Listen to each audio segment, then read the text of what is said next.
বর্তমান সময়ের একজন দক্ষ ফরেনসিক এক্সপার্ট, যার আত্মা প্রবেশ করে প্রাচীন কালের এক অবহেলিত পত্নীর দেহে।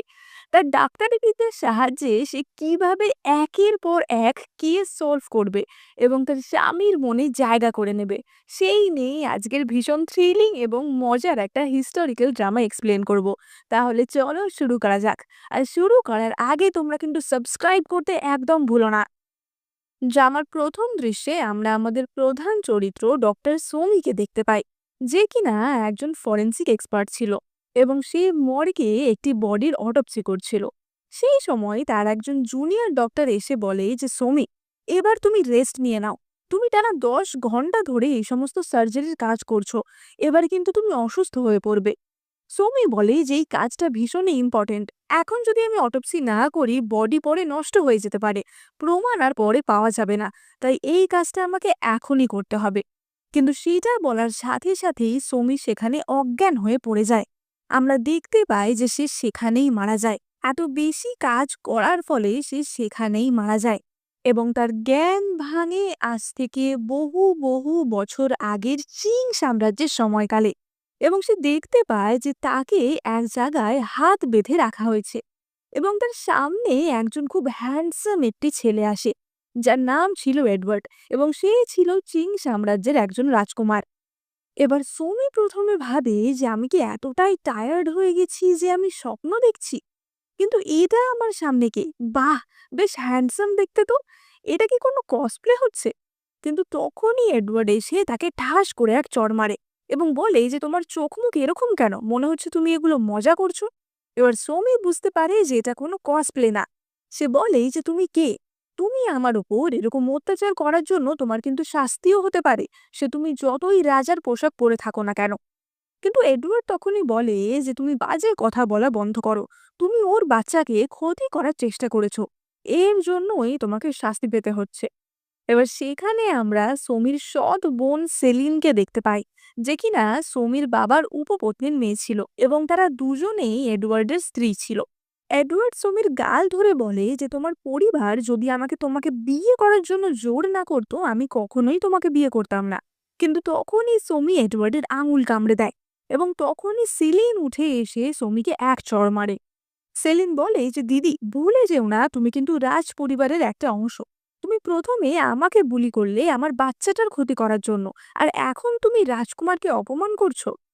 সোমি বলে যে তোমাকে দেখে তো আমার মনে হচ্ছে না যে তুমি কোনো দিক থেকে অসুস্থ হয়েছো বা তোমার কোনো ক্ষতি হয়েছে, বরঞ্চ আমাকে দেখো। সেলিন তখনই রাজকুমারকে ন্যাকা ন্যাকা করে বলে যে রাজকুমার, দয়া করে আমার প্রতি বিচার করুন, আমি খুবই দুর্বল বোধ করছি।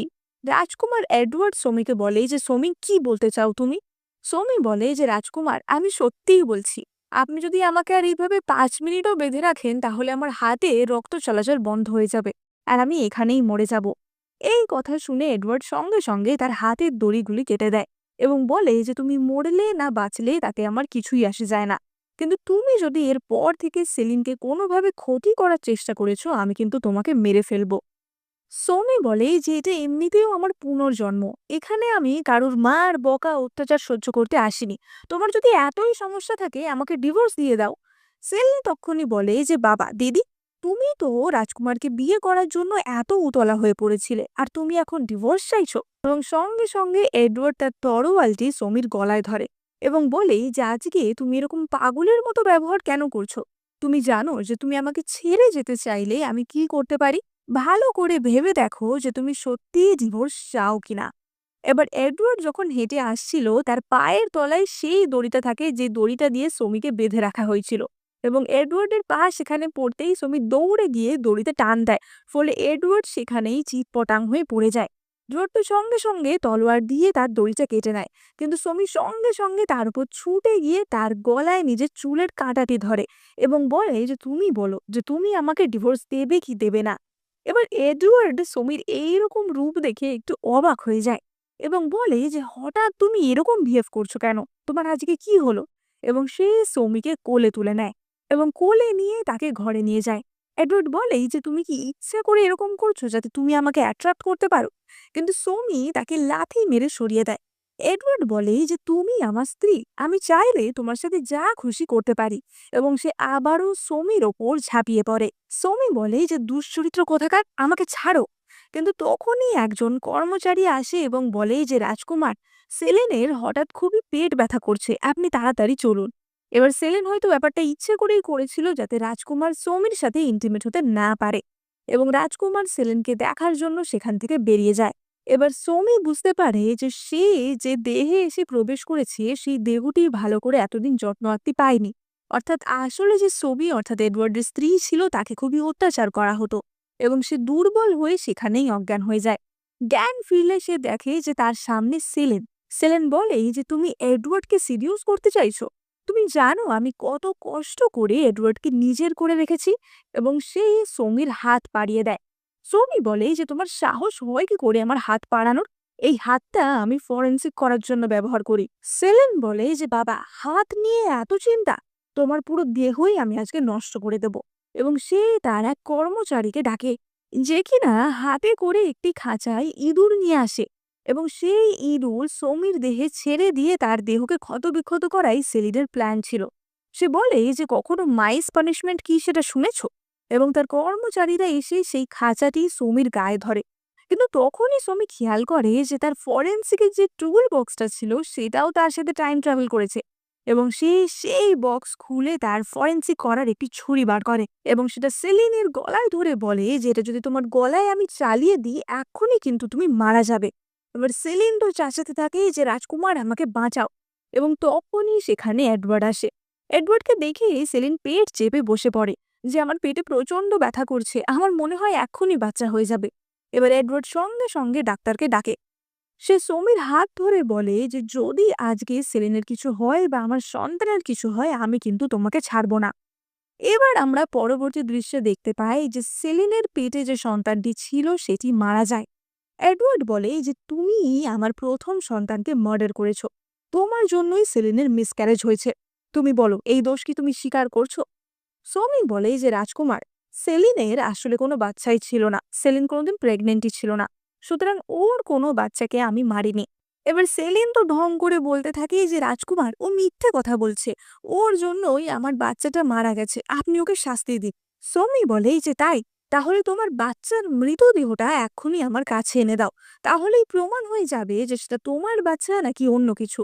এডওয়ার্ড সুমির গলা টিপে ধরে বলে যে তুমি যদি এটা নিয়ে কোনো ফাজলামো করার চেষ্টা করো তাহলে কিন্তু আমি তোমাকে ছাড়বো না। এবার বাচ্চাটির মৃতদেহ সেখানে আনা হয় এবং সমি তার মাস্ক এবং গ্লাভস পরে তার নানা রকম যন্ত্রপাতি ব্যবহার করে। সেলিন বলে যে দিদি, তুমি আমার বাচ্চাটাকে কি এতই ঘৃণা করো যে ওর মৃতদেহটাও নষ্ট করে দিচ্ছ? কিন্তু এডওয়ার্ড সেলিনকে চুপ করিয়ে দেয়। এবার সোমি সেই বাচ্চাটির ব্লাড নেয় ব্লাড টেস্ট করার জন্য। এবং বাচ্চাটির ব্লাড এবং এডওয়ার্ডের ব্লাড টেস্ট করে দেখা যায় যে বাচ্চাটি তো এডওয়ার্ডের সন্তানই নয়, আসলে সেলিন কখনো প্রেগনেন্টই ছিল না। এটা অন্য একটি মৃত বাচ্চা যেটা সে সাজিয়ে এনেছিল। সোমি বলে যে আমি তোমাকে প্রথমে দেখেই বুঝে গেছিলাম যে তুমি প্রেগনেন্ট নও। সঙ্গে সঙ্গে এডওয়ার্ডের পা ধরে বলে যে রাজকুমার, আমাকে ক্ষমা করো, আসলে আমি একটা বাচ্চার জন্য এত বেশি ইচ্ছুক ছিলাম যে আমি এই ভুল কাজটা করে ফেলেছি। সোমি আমাকে এইসব কাজ করতে বাধ্য করেছে। আমি জানি আমি ভুল করেছি, কিন্তু আমি তোমার ভালোবাসা পাওয়ার জন্যই এগুলো করেছি। এডওয়ার্ড বলে যে আমার পা ছাড়ো, আমার এসব ভাল লাগছে না। তুমি সত্যিই আমাকে ভীষণ ডিসঅ্যাপয়েন্ট করেছো।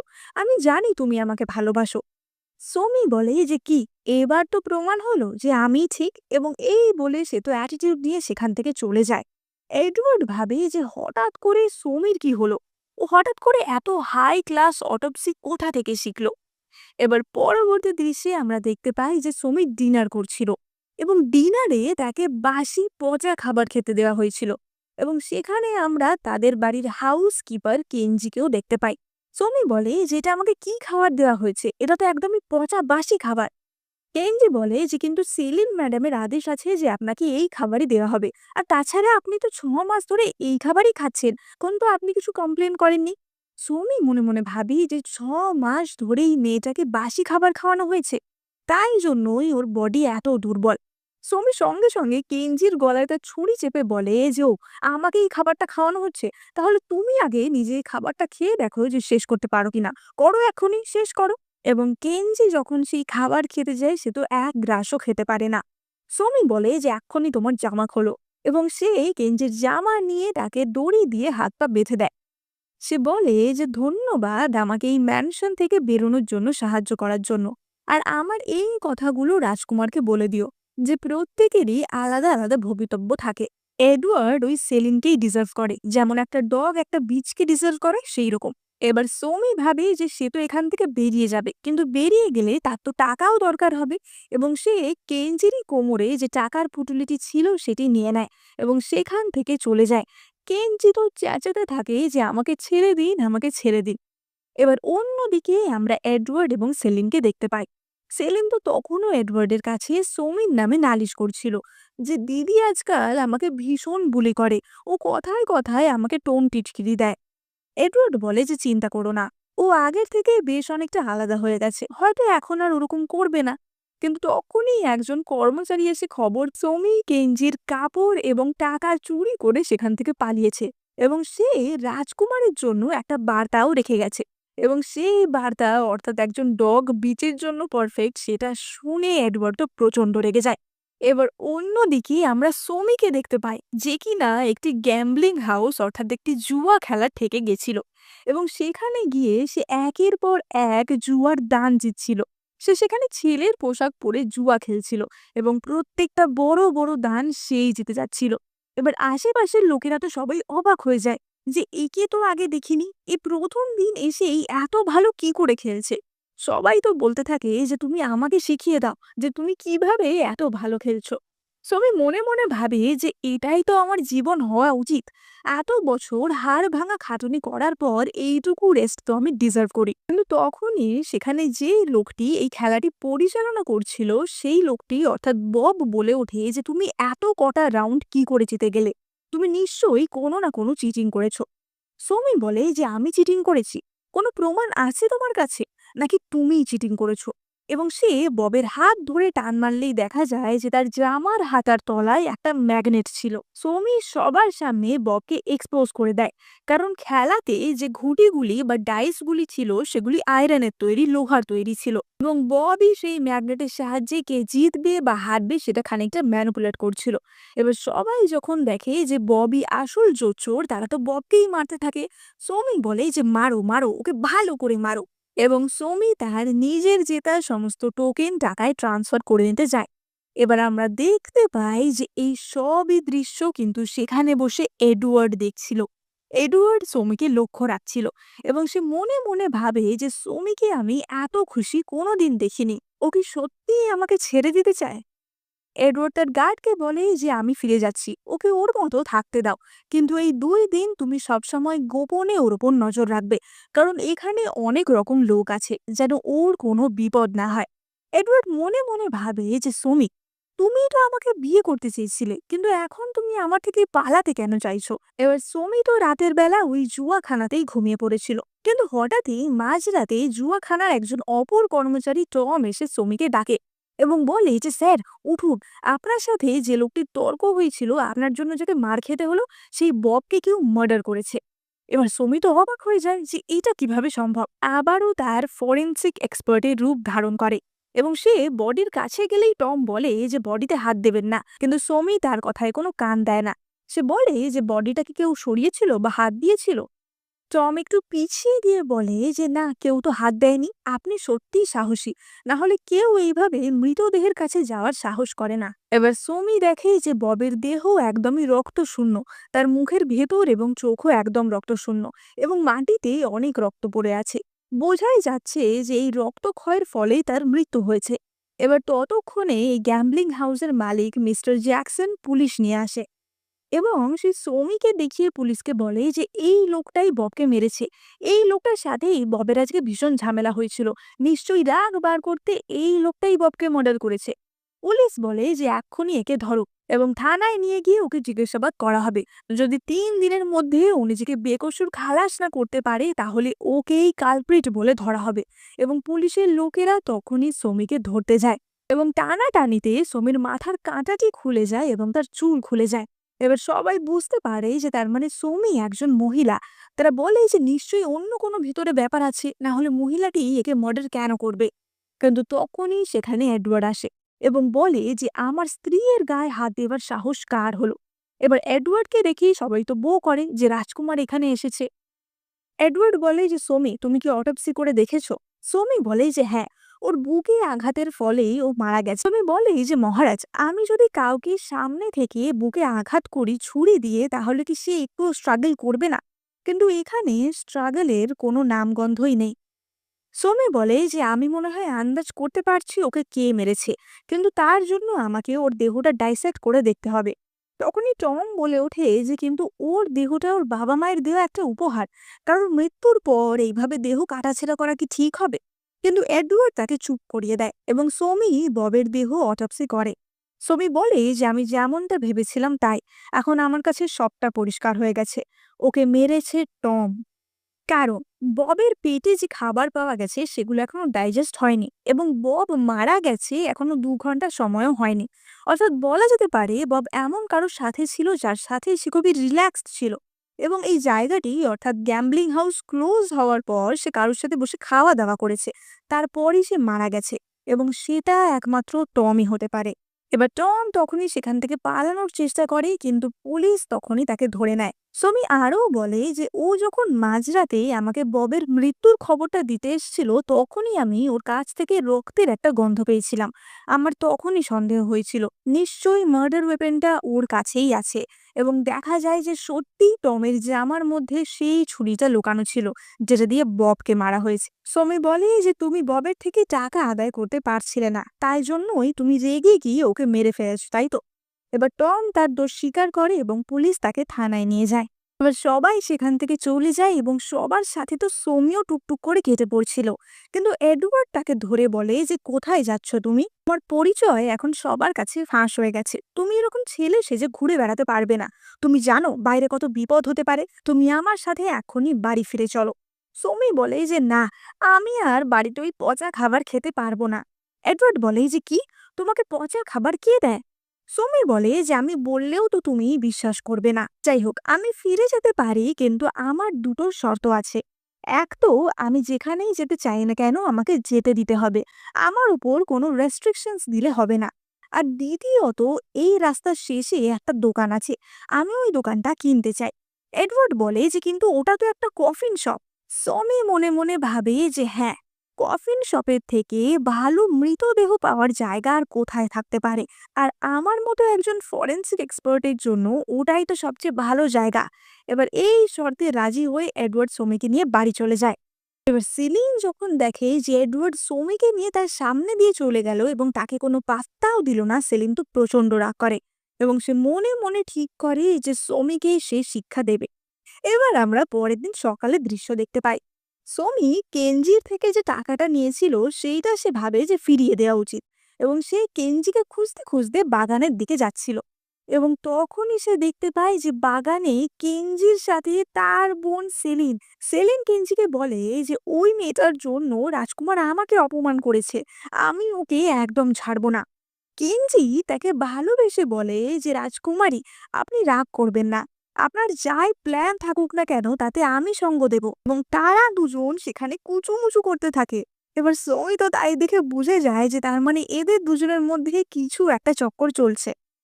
সৌমি সেখান থেকে তাড়াহুড়ো করে চলে যায়, কিন্তু যাওয়ার সময় সে খেয়াল করে না যে তার মাথার কাঁটাটি সেখানেই পড়ে যায়। এবার আমরা পরবর্তী দৃশ্যে দেখতে পাই যে এই ম্যানশনেরই একজন কর্মচারী রেনি তার স্বামীর মৃতদেহ নিয়ে কাঁদছিল এবং কেনি বলে যে তার স্বামী ওয়েন লেগে পড়ে মারা গেছে। এবার সঙ্গে সঙ্গে এডওয়ার্ড সেখানে আসে। সেলেন বলে যে রাজকুমার, কেনজি প্রথম ওয়েনের দেহটা লেকে ভাসতে দেখেছিল এবং যখন ওয়েনের বডি ডাঙায় তোলা হয় তখন ওর হাতেই একটা জিনিস পাওয়া যায়। ও হাতে শক্ত করে এই জিনিসটা ধরে রেখেছিল এবং সে এডওয়ার্ডকে সমির সেই চুলের কাঁটাটা দেয়, যেটা কিনা সমি ভুল করে সেখানে ফেলে এসেছিল। অর্থাৎ এখানে সেলিন এবং কেনজি মিলে সমিকে মার্ডারের দায় ফাঁসানোর চেষ্টা করছিল। এডওয়ার্ড সমিকে বলে যে তুমি কি এটা করেছো? সমি বলে যে না, আমি এরকম কিছুই করিনি। আর এই কথা শুনে কেনি তো সোজা সমিকে মারতে আসে, কিন্তু এডওয়ার্ড তাকে সরিয়ে দেয়। সেলিন বলে যে আসলে ওয়েন তো রান্না করতো, ওয়েন সমিকে বাসি পচা খাবার দিয়েছিল, তাই জন্যই নিশ্চয়ই সমি রেগে গিয়ে ওকে মেরে ফেলেছে। এবার সমি সঙ্গে সঙ্গে ওয়েনের বডি চেক করে এবং বলে যে আমি তো ওকে মারিনি, কিন্তু ওকে কে মেরেছে সেটা খুঁজতে আমি সাহায্য করতে পারি। এবং সে ওয়েনের বডি চেক করে বলে যে ওর মুখ এবং নাকের যে এয়ারওয়ে সেটা একদম ক্লিয়ার আছে, সেখানে কোনো জল নেই। সুতরাং জলে ডুবে তো ওর মৃত্যু হয়নি, ওকে নিশ্চয়ই মৃত্যুর পরে জলে ডোবানো হয়েছে। সেলিন বলে যে তার থেকে তো কিছু প্রমাণ হয় না, এমনও হতে পারে তুমি ওকে মারার পর জলে ডুবিয়েছো। এবার সমি দেখেছিল যে ওয়েনের বুকে একটা ঘুষি মারার দাগ আছে। সে এডওয়ার্ডকে বলে যে আমার দিকে একটা ঘুষি মারো, এবং এডওয়ার্ড তার দিকে ঘুষি মারে, কিন্তু অবভিয়াসলি সেটা তার মাথার পাশ দিয়ে বেরিয়ে যায়। এবার সমি এটাই প্রমাণ করতে চায় যে যখন একটা মানুষ আর একটা মানুষকে ঘুষি মারে তাদের হাইট ডিফারেন্স কেমন, তাদের হাইট কিরকম সেটার উপর ডিপেন্ড করে ঘুষিটা কোথায় গিয়ে লাগবে। এবং ওয়েনের এই ঘুষটা দেখেই বোঝা যাচ্ছে যে তাকে কেনজির সাইজের অর্থাৎ কেনজির হাইটের কেউ মেরেছে। সেলেন বলে যেটা হতেই পারে না, কেনজি কাউকে মারতেই পারে না।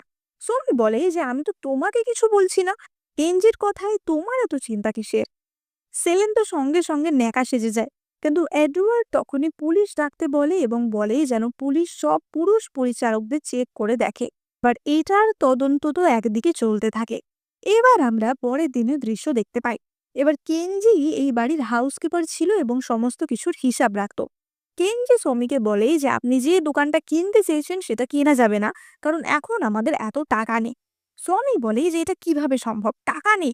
আর সে হিসাবের খাতা খুলে দেখতে প্রতি মাসে সেলিনের কুকুরের জন্য 500 মুদ্রা বরাদ্দ করা হয়েছে, আর সমি যে দোকানটা কিনতে চাইছে সেটার দাম মাত্র 300 মুদ্রা, সেটার জন্য টাকা নেই।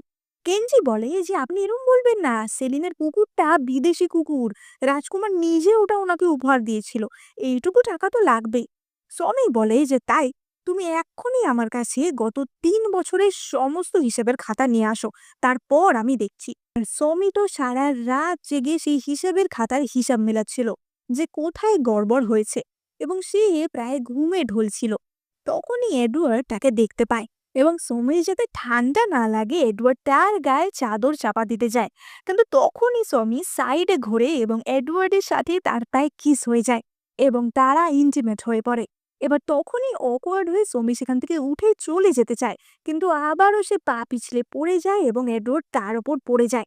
সমি সেই অবস্থাতে এডওয়ার্ডকে বলে যে এডওয়ার্ড, আমি জানি যে মিস্টার কেনজি কিভাবে এতদিন আমাদের খাজনা থেকে টাকা সরাতো। এবার আমরা পরের দিনের দৃশ্য দেখতে পাই। কেনজি বলে যে রাজকুমার আমার সাথে এমন কেন করছেন, আমি শুধু ওই দোকানটা কিনতে চাইনি বলে সমি আমার সাথে এমন করছে। সমি তখনই বলে যে তাই, আমি হিসেবের খাতায় দেখেছি যে আগের মাসে 3000 মুদ্রা খরচ হয়েছে আমাদের ছাদ সারানোর জন্য, তার আগের মাসে 3000 মুদ্রা খরচ হয়েছে মাছের চারা কেনার জন্য, আর তার আগের মাসেও আমি দেখেছি যে 3000 মুদ্রা খরচ হয়েছে নাকি আমার জামা কেনার জন্য। তা আমার জামাগুলো কোথায় যেগুলো আপনি কিনেছেন? কিন্তু তার চেয়েও ইন্টারেস্টিং ব্যাপার হলো যে প্রতি মাসে এই 3000 মুদ্রা একই লোক অ্যাকসেপ্ট করেছে, অর্থাৎ একই লোকের কাছে গেছে, এবং সেটা হচ্ছে কেন্দ্র। তা কেন্দ্র আপনার কে, আপনার ছেলে না আপনার বাবা? এবার এই অবধি শুনে কেঞ্চি তো বুঝে যায় যে সে পুরোপুরি ফেসে গেছে, এবং সে সঙ্গে সঙ্গে হাঁটু গেড়ে রাজকুমারের সামনে বসে পড়ে। আসলে এই টাকাটা তো সেলিনের জন্য সে চুরি করত এবং সেলিন এই টাকাটা ব্যবহার করত। এবার চাপে পড়ে কেঞ্জি সত্যি কথা বলেই দিচ্ছিল যে এই টাকাগুলো আমি নিজের জন্য নিইনি, কিন্তু সেলিন তাকে চোখ দেখায়। তখনই কেঞ্জি কথা ঘুরিয়ে বলে যে আসলে সোমি আমাকে দিয়ে এই টাকাগুলো তোলাতো, সোমির জন্যই আমাকে এই টাকাগুলো চুরি করতে হয়েছে। এই টাকা পাওয়ার জন্য ও আমাকে সিডিউস করারও চেষ্টা করেছে, কিন্তু যখন আমি ওকে টাকা দিতে আর রাজি হচ্ছি না ও আমাকে এইভাবে ফাঁসাচ্ছে। আসলে আমি চাই না আপনার পরিবারের টাকা এইভাবে নষ্ট হোক। এডওয়ার্ড বলে যে কি, সোমি তোমাকে সিডিউস করেছে? সোমি তোমার এইরকম একটা পছন্দ? সোমি গিয়ে কেঞ্জিকে ঠাস করে এক চড় মারে এবং বলে যে আমি তোমাকে সিডিউস করেছি। সে কেঞ্জিকে ঠাঁই ঠাঁই করে লাথি মারতে থাকে, কিন্তু ততক্ষণে সেখানে পুলিশের লোক চলে আসে। পুলিশের লোকটি বলে যে আমরা খুঁজে বার করেছি ওয়েনকে কে মেরেছে, এবং সেটা হচ্ছে কেঞ্জি, এবং সেটা প্রমাণিত হয়ে গেছে। এবং পুলিশের লোকেরা কেঞ্জিকে সেখান থেকে ধরে নিয়ে চলে যায়। সেলেন এডওয়ার্ডকে বলে যে রাজকুমার, মিস্টার কেনজিকে কি আর একটা চান্স দেওয়া যায় না? উনি এতদিন আমাদের এত কাজ করেছেন। সমি মনে মনে ভাবে যে নাও, আবার ন্যাকা ন্যাকা গলায় যা বলবে এডওয়ার্ড সব মেনে নেবে। কিন্তু এডওয়ার্ড বলে যে সেলিন, আমি তোমাকে খুব ভালোবেসে তোমার সব কথা রাখি, কিন্তু তার মানে এই না যে তুমি আমার পিছনে নোংরামি করবে। যদি আমি জানতে পারি যে তুমি আমার পিছনে কিছু করছো, আমি কিন্তু তোমাকেও ছাড়বো না। এবং সে সমীর হাত ধরে বলে যে চলো তোমাকে কফিন শপটা কিনে দিই। এবার আমরা দেখতে পাই যে এডওয়ার্ড এবং সোমি সেই কফিনের দোকানটি পুরো কিনে নিতে যায়। এবং তারা গিয়ে হঠাৎ দেখে যে বাইরে থেকে কারোর কান্নার শব্দ আসছে। সোমি বলে যে এটা কে কাঁদছে। এবার কফিনের দোকানের লোকটি বলে যে জ্যাকি বলে একটি ছেলে কাঁদছে। এবং আমরা দেখতে পাই যে জ্যাকি তার বাবার মৃতদেহ নিয়ে সেখানে আসে। জ্যাকি বলে যে আজ সকালেই তার বাবা মারা গেছে, কিন্তু কফিন কেনার মতো টাকাটুকুও তার কাছে নেই।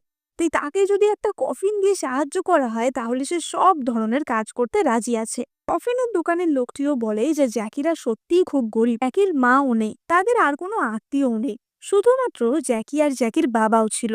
আর আজ তো জ্যাকির বাবাও মারা গেল। এবার সোমি তখনই জ্যাকির বাবার দেহ দেখে বলে যে দাঁড়াও, তোমার বাবা কখন মারা গেছে? এবার জ্যাকি কাঁদতে কাঁদতে বলে যে আমার বাবা মনে হয় স্ট্রোক হয়ে মারা গেছে। আজকে সকালে উনি কুয়োতে পড়ে গেছিলেন, তারপরই উনি মারা গেছেন। সুমি বলে যে দাঁড়াও, এখনই কান্নাকাটি করো না, তোমার বাবাকে হয়তো বাঁচানো গেলেও বাঁচানো যেতে পারে। এবং সে জ্যাকির বাবার জামা খুলে তাকে সিপিআর দিতে শুরু করে। এবার যখনই সুমি লোকটিকে মাউথ টু মাউথ দিতে চায় তখনই এডওয়ার্ড চেঁচিয়ে ওঠে যে সুমি, এটা তুমি কি করছো? সুমি বলে যে আরে এইভাবে না করলে লোকটা তো বাঁচবে না। তখনই জ্যাকি বলে যে আপনি আমাকে শিখিয়ে দিন, আমার বাবাকে বাঁচানোর জন্য আমি সবকিছু করতে রাজি আছি। সমি বলে যে ওর নাকটা চেপে ধরে ওর মুখের মধ্যে অক্সিজেন দেওয়ার চেষ্টা করো। এবার এইরকম কিছুক্ষণ করার পরেই লোকটি চোখ খোলে এবং সে বেঁচে ওঠে। এবার সবাই তো অবাক হয়ে যায় যে কিভাবে সমি এটা করলো। এডওয়ার্ড বলে যে সমি, তুমি এটা কিভাবে করলে? সমি বলে যে আমি তো তোমাকে বলেইছিলাম যে আমি মজা করছি না, এরকম করলেই লোকটা বাঁচবে। ওদিকে জ্যাকি তো বলতে থাকে যে ম্যাডাম, আপনাকে অসংখ্য ধন্যবাদ, আমি চাই আপনার দোকান যেন অনেক চলুক, আপনার দোকানে প্রচুর সেল হোক। সোমি বলে যে আমার দোকানে প্রচুর সেল, কিন্তু এটা তো একটা কফিন শপ, এখানে প্রচুর সেল না হওয়াই ভালো। এবার আমরা পরবর্তী দৃশ্য দেখতে পাই, যেখানে আমরা একটি গার্ডকে দেখতে পাই যে তার মালিকের কাছে গিয়ে বলে যে মাস্টার, এডওয়ার্ডকে মারার সমস্ত প্ল্যান রেডি হয়ে গেছে, এবার আমরা আমাদের কাজ শুরু করে দিতে পারি। এবং তার মাস্টার বলে যে খুব ভালো, এডওয়ার্ড সবসময় রাজসভায় আমার পিছনে লাগার চেষ্টা করে, ওকে আমি কিছুতেই বাঁচতে দেব না। গার্ডটি বলে যে মাস্টার, এডওয়ার্ড দোকানে কোনো বডিগার্ড ছাড়াই কেবলমাত্র একটা মহিলাকে নিয়ে এসেছে, ওই মহিলা আমাদের কাছে কিছুই না, আমরা খুব সহজেই ওকে মেরে ফেলতে পারবো। এবার আমরা কফিন শপের দৃশ্য দেখতে পাই, যেখানে কফিন শপের আগের মালিক তাদের দোকান ছেড়ে দিয়ে চলে যায়। সোমি যখন দরজা বন্ধ করছিল হঠাৎই এডওয়ার্ড তাকে গার্ড করে এইভাবে দাঁড়ায়। সোমি বলে যে তুমি ভুলে যেও না, আমরা কিন্তু ডিভোর্স নিচ্ছি, এত রোমান্টিক হওয়ার কিছু নেই। কিন্তু এডওয়ার্ড তাকে চুপ করিয়ে দেয়। এবং তখনই আমরা দেখতে পাই সেখানে সেই চরটি প্রবেশ করে। সে বলে যে বাহ, আপনি বুঝে গেছেন যে আমরা এখানে এসে গেছি, চিন্তা নেই, আর বেশিক্ষণ তোমাদের কষ্ট পেতে হবে না, এখনই আমি তোমাদের মেরে দেব। এডওয়ার্ড বলে যে দেখাই যাক কে আগে মরে। এবং তার এক ঘাতেই সেই চরটি সেখানে লুটিয়ে পড়ে। এবার সোমি তো তাতে খুব খুশি হয়, কিন্তু যখনই সে এডওয়ার্ডের দিকে ঘুরে সে দেখে যে এডওয়ার্ড সেখানেই পড়ে গেছে। আসলে একদম প্রথমে এসেই চরটি ছুরি মেরেছিল সোমির দিকে, কিন্তু তাকে বাঁচানোর জন্যই এডওয়ার্ড সেই ছুরির ঘা খেয়েছিল, যেটা একটা বিষাক্ত ছুরি ছিল। সোমি বলে যে তুমি আমাকে বাঁচানোর জন্য নিজে ছুরিটা নিয়ে নিয়েছো। এডওয়ার্ড বলে যে তুমি এক্ষুনি এখান থেকে চলে যাও, তুমি তাড়াতাড়ি সেফ জায়গায় পৌঁছে যাও। কিন্তু সোমি তাকে ছেড়ে যেতে চায় না। সোমি বুঝতে পারে যে ছুরিটা বিষাক্ত, সুতরাং সেটা এডওয়ার্ডের দেহ থেকে বার করতে হবে। তাই সে এডওয়ার্ডকে কিস করে এডওয়ার্ডের মনটা অন্যদিকে ঘোরানোর জন্য, এবং ছুরিটা সঙ্গে সঙ্গে বার করে নেয়। এডওয়ার্ড তাকে বলে যে আমি জ্ঞান হারানোর আগে তুমি আমাকে খালি একটা কথা বলো, তুমি আসলে কে? এবং সেই কথা বলেই এডওয়ার্ড সোমির কোলে অজ্ঞান হয়ে পড়ে যায়। এবং তখনই সেখানে অপর একটি খুনি আসে। সে সোমিকে দেখে বলে যে ও, শুধু তুমি বেঁচে আছো, তোমার মুন্ডু কেটে আমি আমাদের মালিক অ্যালানের কাছে নিয়ে যাব। সোমি বলে যে সে কি, তুমি তো আসল ভিলেনের নামই আমার সামনে বলে দিলে। এবার খুনি সেনাটি তখনই সোমিকে মারতে যায়, কিন্তু সোমি সঙ্গে সঙ্গে তার ঘাড়ে একটি ইঞ্জেকশন ফুটিয়ে দেয়। সেনাটি বলে যে একটা মাত্র সূচে তুমি কি ভেবেছো আমাকে হারাবে? কিন্তু তখনই সে ধপাস করে অজ্ঞান হয়ে পড়ে যায়। কিন্তু তখনই অপর আরেকটি খুনি সৈন্য এসে এডওয়ার্ডের গলায় তরোয়াল ধরে। সৌমিকে বলে যে এখনই ওকে ওই ঘুম থেকে ওঠাও, না হলে কিন্তু আমি এডওয়ার্ডকে এখনই মেরে দেবো। আমার কাছে কি অস্ত্র আছে সেই সব কিছু বার করো, না হলে কিন্তু তোমার বর এখনই মরবে। আর তোমার জামা কাপড় এখনই খোলো, আমি দেখতে চাই কি কি অস্ত্র তুমি লুকিয়ে রেখেছো। কিন্তু এই কথা বলার সাথে সাথেই এডওয়ার্ডের জ্ঞান ফিরে আসে এবং এডওয়ার্ড তার তলোয়ার সরিয়ে তাকে ধাক্কা মেরে সেখান থেকে ফেলে দেয়।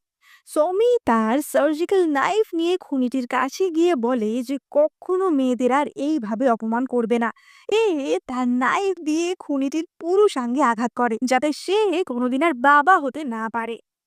এবার অন্যদিকে আমরা এদের মাস্টার অ্যালান উইকি অর্থাৎ এই রাজ্যের শিক্ষামন্ত্রীকে দেখতে পাই।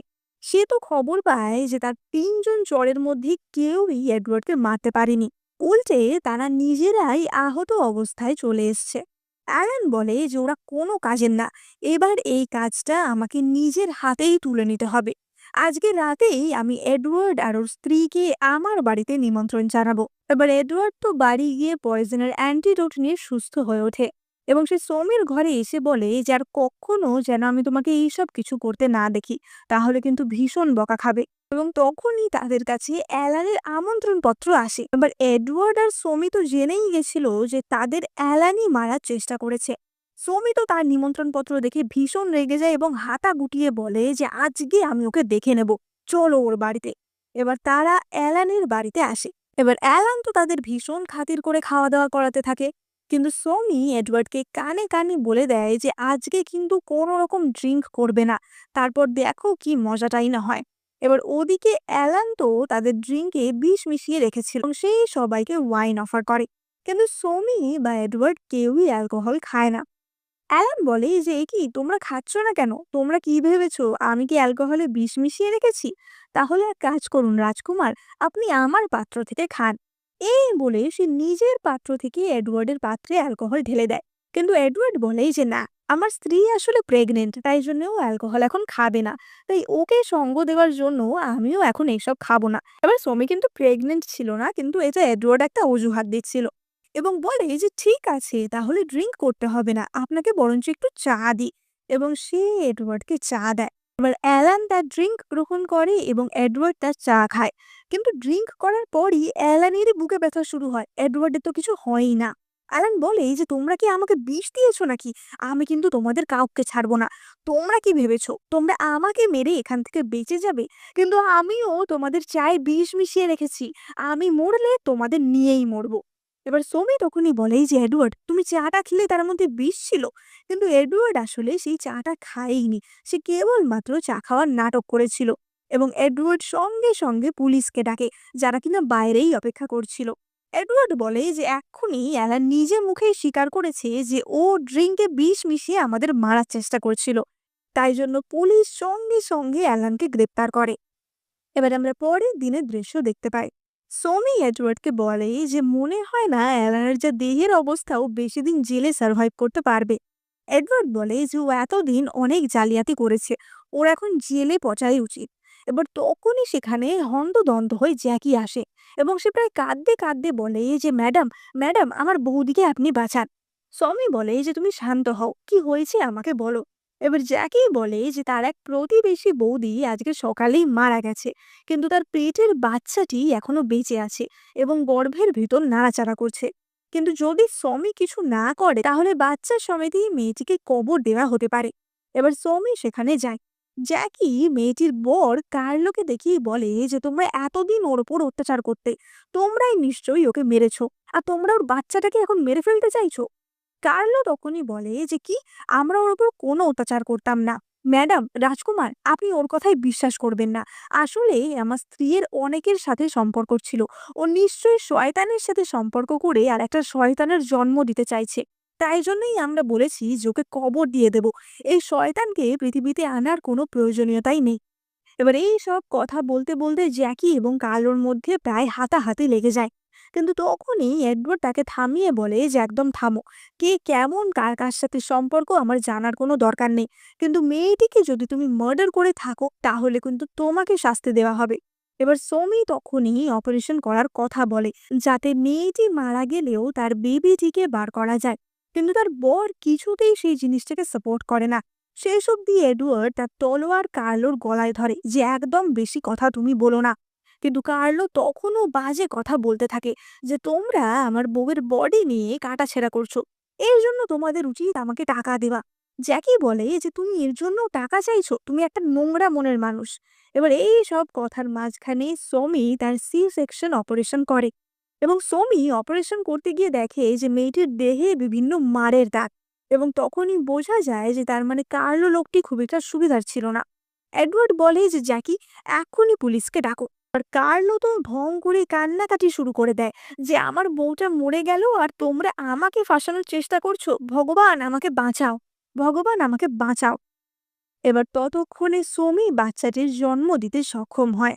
সমি বলে যে মেয়েটির কপালে একটা ক্ষতর দাগ আছে, বোঝাই যাচ্ছে যে সেটা কেউ খেলে ফেলার ফলেই হয়েছে এবং মেয়েটির গায়েও নির্যাতনের প্রচুর দাগ রয়েছে।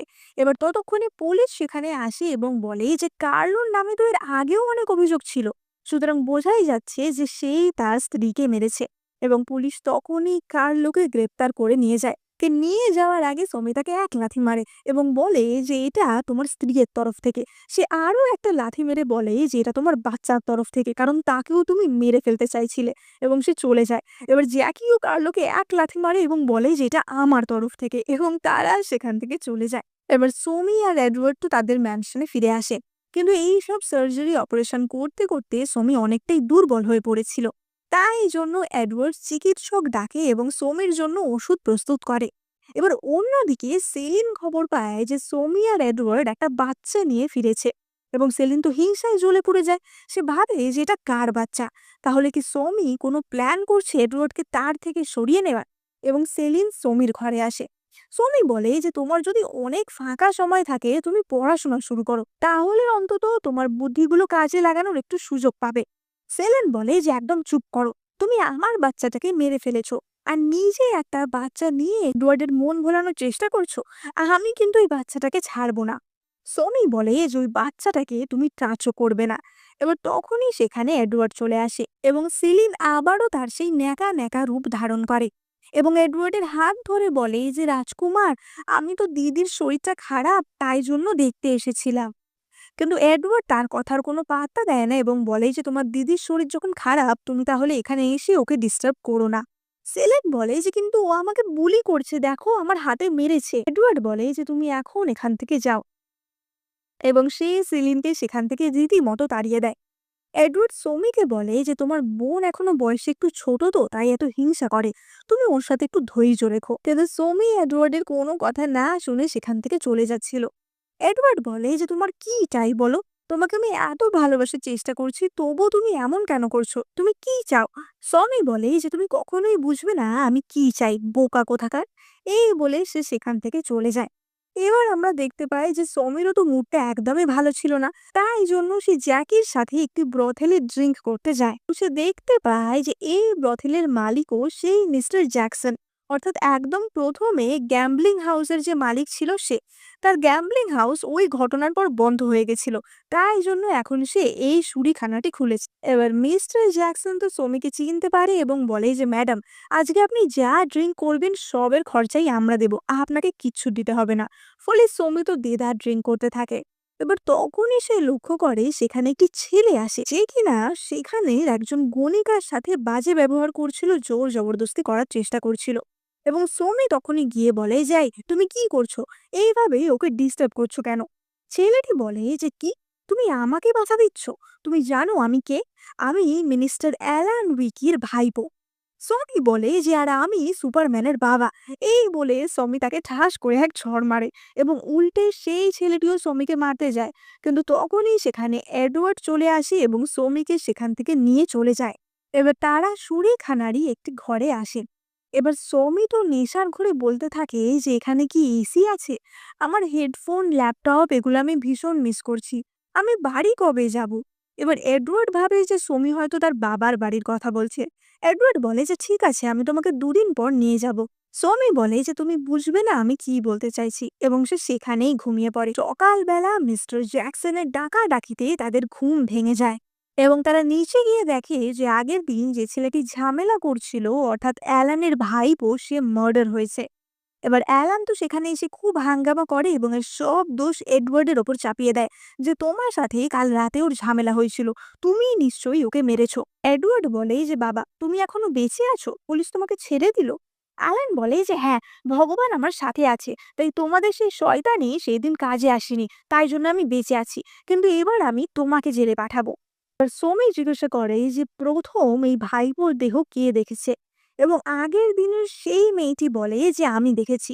আগের দিন আমি তো ওর থেকে কোনো রকমে পালিয়েছিলাম, কিন্তু পরে আবার যখন আমি চেক করতে আসি তখনই আমি ওকে মৃত অবস্থায় পাই। এবার সোমি চেক করে বলে যে ওর কোনো অর্গ্যান ড্যামেজড হয়নি এবং কোথাও রক্তের কোনো দাগ বা আঘাতের কোনো চিহ্নও নেই। সুতরাং বলাই যায় যে এটা একটা ন্যাচারাল মৃত্যু, ওকে কেউ মার্ডার করেনি। হয়তো ও বেশি ড্রিঙ্ক করেছিল, তার জন্যই ও মারা গেছে। সুতরাং এটার জন্য কাউকে দায়ী করা যাবে না। এবার পুলিশ সেখানে আসলে সৌমি সেই একই কথা বলে। এবার যেহেতু সৌমি এতদিন এত কেসে সাহায্য করেছে, তাই পুলিশ এক কথাতেই তার কথা বিশ্বাস করে নেয়। সৌমি বলে যে আপনাদের যদি আর কোনো সমস্যা থাকে আপনারা অটোপসি করে দেখতে পারেন, এবং এই বলে তারা সেখান থেকে চলে যায়। এবার আমরা পরের দৃশ্যে দেখতে পাই যে এডওয়ার্ড এবং সৌমি চা খাচ্ছিল। সৌমি বলে যে তুমিও জানো তাই না যে ওই মেয়েটাই ভাইপোকে মেরেছে? এডওয়ার্ড বলে যে হ্যাঁ, আসলে আমরা জানতে পারি যে মেয়েটি হয়তো কোনো গণিকা ছিল না, সে কেবলমাত্র শুঁড়িখানায় কাজ করত। কিন্তু তা সত্ত্বেও ভাইপো মেয়েটির সাথে জোর জবরদস্তি করার চেষ্টা করে, তাই জন্য মেয়েটি তাকে মেরে ফেলে এবং তার পরের দিনই তার প্রেমিকের সাথে সেখান থেকে পালিয়ে যায়। তারা যখন এইসব আলোচনা করছিল তখনই এডওয়ার্ডের গার্ড এসে বলে যে স্যার, আমাদের গাড়ি রেডি হয়ে গেছে, আমরা সমীর বাবার বাড়িতে যাওয়ার জন্য প্রস্তুত। সমী বলে যে বাবার বাড়ি, কিন্তু এটা আবার কবে ঠিক হলো? এডওয়ার্ড বলে যে কেন, তুমি তো কালকে বলছিলে যে তুমি বাড়ি যেতে চাও, তাই জন্যই তোমাকে বাবার বাড়িতে নিয়ে যাচ্ছি। এবং তারা সমি এবং সেলিন দুজনেরই বাবার বাড়িতে আসে। এবার রাজকুমারকে দেখেই তো সমির বাবা ল্যাম্বো বো করে এবং তাদের স্বাগত জানায়। ওদিকে সমি মনে মনে ভাবে যে আমি আবার এদের কেন মিস করতে যাব, আমি তো এদের কাউকে চিনিই না। এবার সমি এসে যখন টেবিলে বসে, সে তার সৎ মা অর্থাৎ সেলিনের মা আইভিকে দেখতে পায়। সেলিনের মা বলে যে সমি, তোমার তো খুব অহংকার বেড়ে গেছে দেখছি। তুমি যদি জোর না করতে তোমার সাথে রাজকুমারের বিয়েও হতো না, আর তোমার সেই নিয়ে এত অহংকার, অকৃতজ্ঞ মেয়ে কোথাকারে। সমি তখন বলে যে আমি অকৃতজ্ঞ না, আপনারা অকৃতজ্ঞ। কারণ আমার সাথে যদি এডওয়ার্ডের বিয়ে না হতো, তাহলে উপপত্তির মেয়ে হিসেবে সেলিনের সাথেও রাজকুমারের বিয়ে কখনোই হতো না। তাই তোমাদের কৃতজ্ঞ থাকা উচিত। এবার তখনই সমীর মনে হয় যে এটা যদি আমার সৎ মা হয়, তাহলে আমার আসল মা কোথায়? সে বলে যে আমার মা কোথায়? সেলিন বলে যে তোমার মা আবার কোথায় থাকবে, নিশ্চয়ই কাপড় কাচ্ছে বা বাসন মাজছে, ঝিয়েরা যা কাজ করে তাই আর কি। এবার এই কথা শুনে সমি তো খুব রেগে যায় যে কি, আমার মা এই বাড়ির প্রধান স্ত্রী, আর আমার মা এইসব কাজ করবে? সেলিন বলে যে প্রধান স্ত্রী তো কি হয়েছে, তোমার মা কেবলমাত্র আমার মায়ের চাকরানি হওয়ারই যোগ্য। এই কথা শুনে সমি আর সহ্য করতে পারে না এবং সেলিনকে এক ঠাস করে চড় মারে, এবং তাদের দুজনের মধ্যে রীতিমতো মারামারি লেগে যায়। এবার এডওয়ার্ড আর ল্যাম্বো এসে সেখানে তাদেরকে থামায়। সনি বলে যে ওরা আমার মাকে বুলি করছে, ওরা আমার মাকে অত্যাচার করে, কিন্তু সোমের বাবা স্বামীকেই বকা দেয় যে তুমি রাজকুমারের সামনে এমন ব্যবহার করছো, নিজের বাবা মাকে অপমান করছো, এক্ষুনি এখান থেকে বেরিয়ে যাও। একজন স্ত্রী হয়ে তুমি স্ত্রীর মতো ব্যবহার করবে, এত মাথায় ওঠার কি আছে? আর সমি তো রেগে মেগে সেখান থেকে বেরিয়ে যায় এবং সে দেখে যে তার আসল মা অলিভ কাপড় কাচ্ছে। সে গিয়ে বলে যে তুমি আমার মা। এবার তার মা অলিভ তো এক মুহূর্তের জন্য খুশি হয়, কিন্তু তারপরেই সে চিন্তিত হয়ে পড়ে। অলিভ বলে যে তুমি এখানে এসছো, তোমাকে রাজকুমার তাড়িয়ে দেয়নি তো? তোমাকে তোমার বোন বুলি করছে না তো? সনি বলে যে আমাকে বুলি করবে, কি যে বলো না, আমি এখন অনেক পাওয়ারফুল হয়ে গেছি, আমাকে বুলি করবে এমন সাহস কারণ নেই, রাজকুমারেরও নেই। সমি অলিভকে বলে যে মা, তুমি এইসব কাজ কেন করছো? তুমি তো ভালোভাবে থাকবে এই বাড়ির প্রধান স্ত্রী হিসাবে। অলিভ বলে যে আমি আর তোমার বাবার মনে কখনোই জায়গা করে নিতে পারবো না। সমি বলে যে তোমাকে ওর মনে কে জায়গা করে নিতে বলেছে? ওর সাথে তুমি ডিভোর্স করে নাও, তুমি আমার কাছে থাকবে। আমার এখন নিজের একটা দোকান আছে, আমি নিজে অর্থ উপার্জন করি, আমি তোমার দায়িত্ব নেব। এবার এডওয়ার্ড তাদের এই সব কথা শুনে। এবার অন্যদিকে আমরা আইভি এবং সেলিনকে দেখতে পাই। আইভি বলে যে সোমি কিন্তু খুব বাড়াবাড়ি করছে, ওদেরকে উচিত শিক্ষা দিতে হবে। এবং তখনই সেলিন তার পকেট থেকে একটা ছোট্ট শিশি বার করে এবং বলে যে এটাতে এমন একটা বিষ আছে যেটা খেলে সমি চুলকে চুলকে শেষ হয়ে যাবে। তখন আমি দেখবো ওর এত অ্যাটিটিউড কোথায় থাকে। এবার এতদিন তো সমির মাকে ডিনার টেবিলেও একসাথে বসানো হতো না, কিন্তু সমি তার মাকে নিয়ে আসে। কিন্তু সমির মা অর্থাৎ প্রধান স্ত্রীর জায়গায় চট করে আইভি বসে পড়ে এবং সমি তখনই তার মাকে তার বাবার জায়গায় বসিয়ে দেয়। আইভি বলে ওঠে যে এটা আবার কি হচ্ছে, এখানে তুমি কেন বসছো? সনি বলে যে আমি এখানেই বসবো আর মাও এখানেই বসবে, যেই আসুক না কেন আমরা এখান থেকে উঠবো না। এবার তারপরই সেখানে সমির বাবা ল্যাম্বো এবং এডওয়ার্ড আসে। ল্যাম্বো বলে যেটা কি হচ্ছে, আমি থাকতে ওখানে ও কেন বসেছে, এইসব আমি মেনে নেব না। কিন্তু এডওয়ার্ড বলে যে তোমার প্রধান স্ত্রীকে যদি তুমি চাকরানির মতো রাখতে পারো আর যাকে তাকে প্রধান স্ত্রীর জায়গায় বসাতে পারো তাহলে তো এটা কোনো ব্যাপারই না। এবং এডওয়ার্ড গিয়ে সমির পাশে বসে পড়ে। এবার তখনই সেলিন বলে যে দিদি, আমি এতদিন তোমার সাথে হয়তো খারাপ ব্যবহার করেছি, তার জন্য আমাকে ক্ষমা করে দাও। এবং সে একটি ড্রিঙ্কের গ্লাস সমির দিকে এগিয়ে দেয়, যেটার মধ্যে সেই পয়জনটা মেশানো ছিল। কিন্তু সমি সেটা হাতে নিয়েই সেলিনের মুখে ছিটিয়ে দেয় এবং সঙ্গে সঙ্গে সেলিনের মুখ জ্বালা করতে শুরু করে দেয়। সমি বলে যে তুমি তো চাইছিলে যেটা আমি খাই, কিন্তু তুমি খুব ভালো করেই জানো ওটার ভিতরে কি আছে। তাই এবার নিজেই না হয় সেই চুলকানি সহ্য করো। এবং সমি উঠে পড়ে যাওয়ার জন্য। ল্যাম্বো বলে যে তুমি চলে যাচ্ছ, তোমার এত সাহস, আমার বাড়িতে এই এত ঝামেলা করে তুমি এখান থেকে চলে যাচ্ছ? সমি বলে যে কে বললো আমি চলে যাচ্ছি, এবং সে তার মায়ের ডিভোর্স পেপার বার করে দেয়। সে বলে যে এতদিন আমার মাকে অত্যাচারিত হতে হয়েছে, স্ত্রীর কোনো মর্যাদাই আমার মা পায়নি, তাই আজ থেকে আমার মা আমার সাথে থাকবে। ল্যাম্বো বলে যে রাজকুমার, আপনি আমাকে সাহায্য করুন, আমাকে এত অপমানিত হতে হচ্ছে। রাজকুমার বলে যে যদিও সমি ভীষণই বোল্ড বিহেভ করেছে, কিন্তু ও খুবই সঠিক একটা সিদ্ধান্ত নিয়েছে। এবার আপনি নিজের কি ব্যবহার এবং নিজের আচার সেগুলো নিয়ে ভেবে দেখুন। আর আপনার ছোট মেয়েকে আমার ম্যানশনে আর পাঠাবেন না যতদিন না আমি পারমিশন দিচ্ছি। অর্থাৎ রাজকুমার সেলিনকে এখানে থাকারই নির্দেশ দেয় এবং সমি তার মাকে নিয়ে এডওয়ার্ডের সাথে তার ম্যানশনে ফিরে যায়। এবার জ্যাকি এসে তাদের বলে যে বহু লোক এখন সমির দোকানের সামনে অর্থাৎ কফিন শপের সামনে ধূপ, মোমবাতি ইত্যাদি দিচ্ছে, কারণ সমি একজন মৃত লোককে অর্থাৎ জ্যাকির বাবাকে মৃত অবস্থা থেকে বাঁচিয়ে তুলেছিল এবং সে অন্যান্যদেরও অনেক সাহায্য করেছে। মৃত্যুর পর সে মৃত্যুর কারণ আবিষ্কার করেছে, তাই জন্য লোকজন তাকে ভীষণই সম্মান দিতে শুরু করে দিয়েছিল। এডওয়ার্ড বলে যে এখন তো আমার তোমাকে দেখে হিংসা হচ্ছে। এবার তখনই সেখানে একটি লোক আসে এবং বলে যে একটি বাচ্চাদের কফিন পাওয়া যাবে উইলো কাঠের। এবার সমি বলে যে উইলো কাঠের তো কফিন সাধারণত হয় না, কিন্তু বাচ্চাদের কফিন কেন, কি জন্য লাগবে? এবং লোকটি তখনই সেখান থেকে পালানোর চেষ্টা করে, কিন্তু এডওয়ার্ড তাকে ধরে ফেলে এবং বলে যে তুমি কি করেছো সত্যি করে বলো, তুমি কি কোনো বাচ্চাকে মেরেছো? লোকটি বলে ওঠে যে আমি কেন মারবো, এবং সে কেঁদে বলে যে ও তো আমার একমাত্র সন্তান। এবং তখনই লোকটি তার ছেলের মৃতদেহ নিয়ে আসে। আমরা দেখতে পাই যে বাচ্চাটি হাসি মুখেই মারা গেছিল এবং তার গায়ে অনেক লাল লাল চিহ্ন ছিল। লোকটি বলে যে আমি হঠাৎই দেখলাম যে ও বিছানায় শুয়ে শুয়ে এইভাবে মারা গেছে এবং আমি বুঝতেই পারিনি যে হঠাৎ ও এইভাবে কেন মারা গেল। সবাই বলছে যে ও হাসি মুখে মারা গেছে, মানে নিশ্চয়ই এতে ডিমনের কোনো হাত আছে, এবং সব লোকেরা বাচ্চাটির দেহ জ্বালিয়ে দেওয়ার কথা বলছে। তাই জন্য লোকটি এখানে এসেছিল চুপি চুপি একটা কফিন কিনতে, যাতে সে বাচ্চাটিকে কবর দিতে পারে। এবার সমি বলে যে বাচ্চাটির দেহ এবং সবকিছু দেখে বোঝা যাচ্ছে বাচ্চাটি ঠান্ডায় জমে মারা গেছে।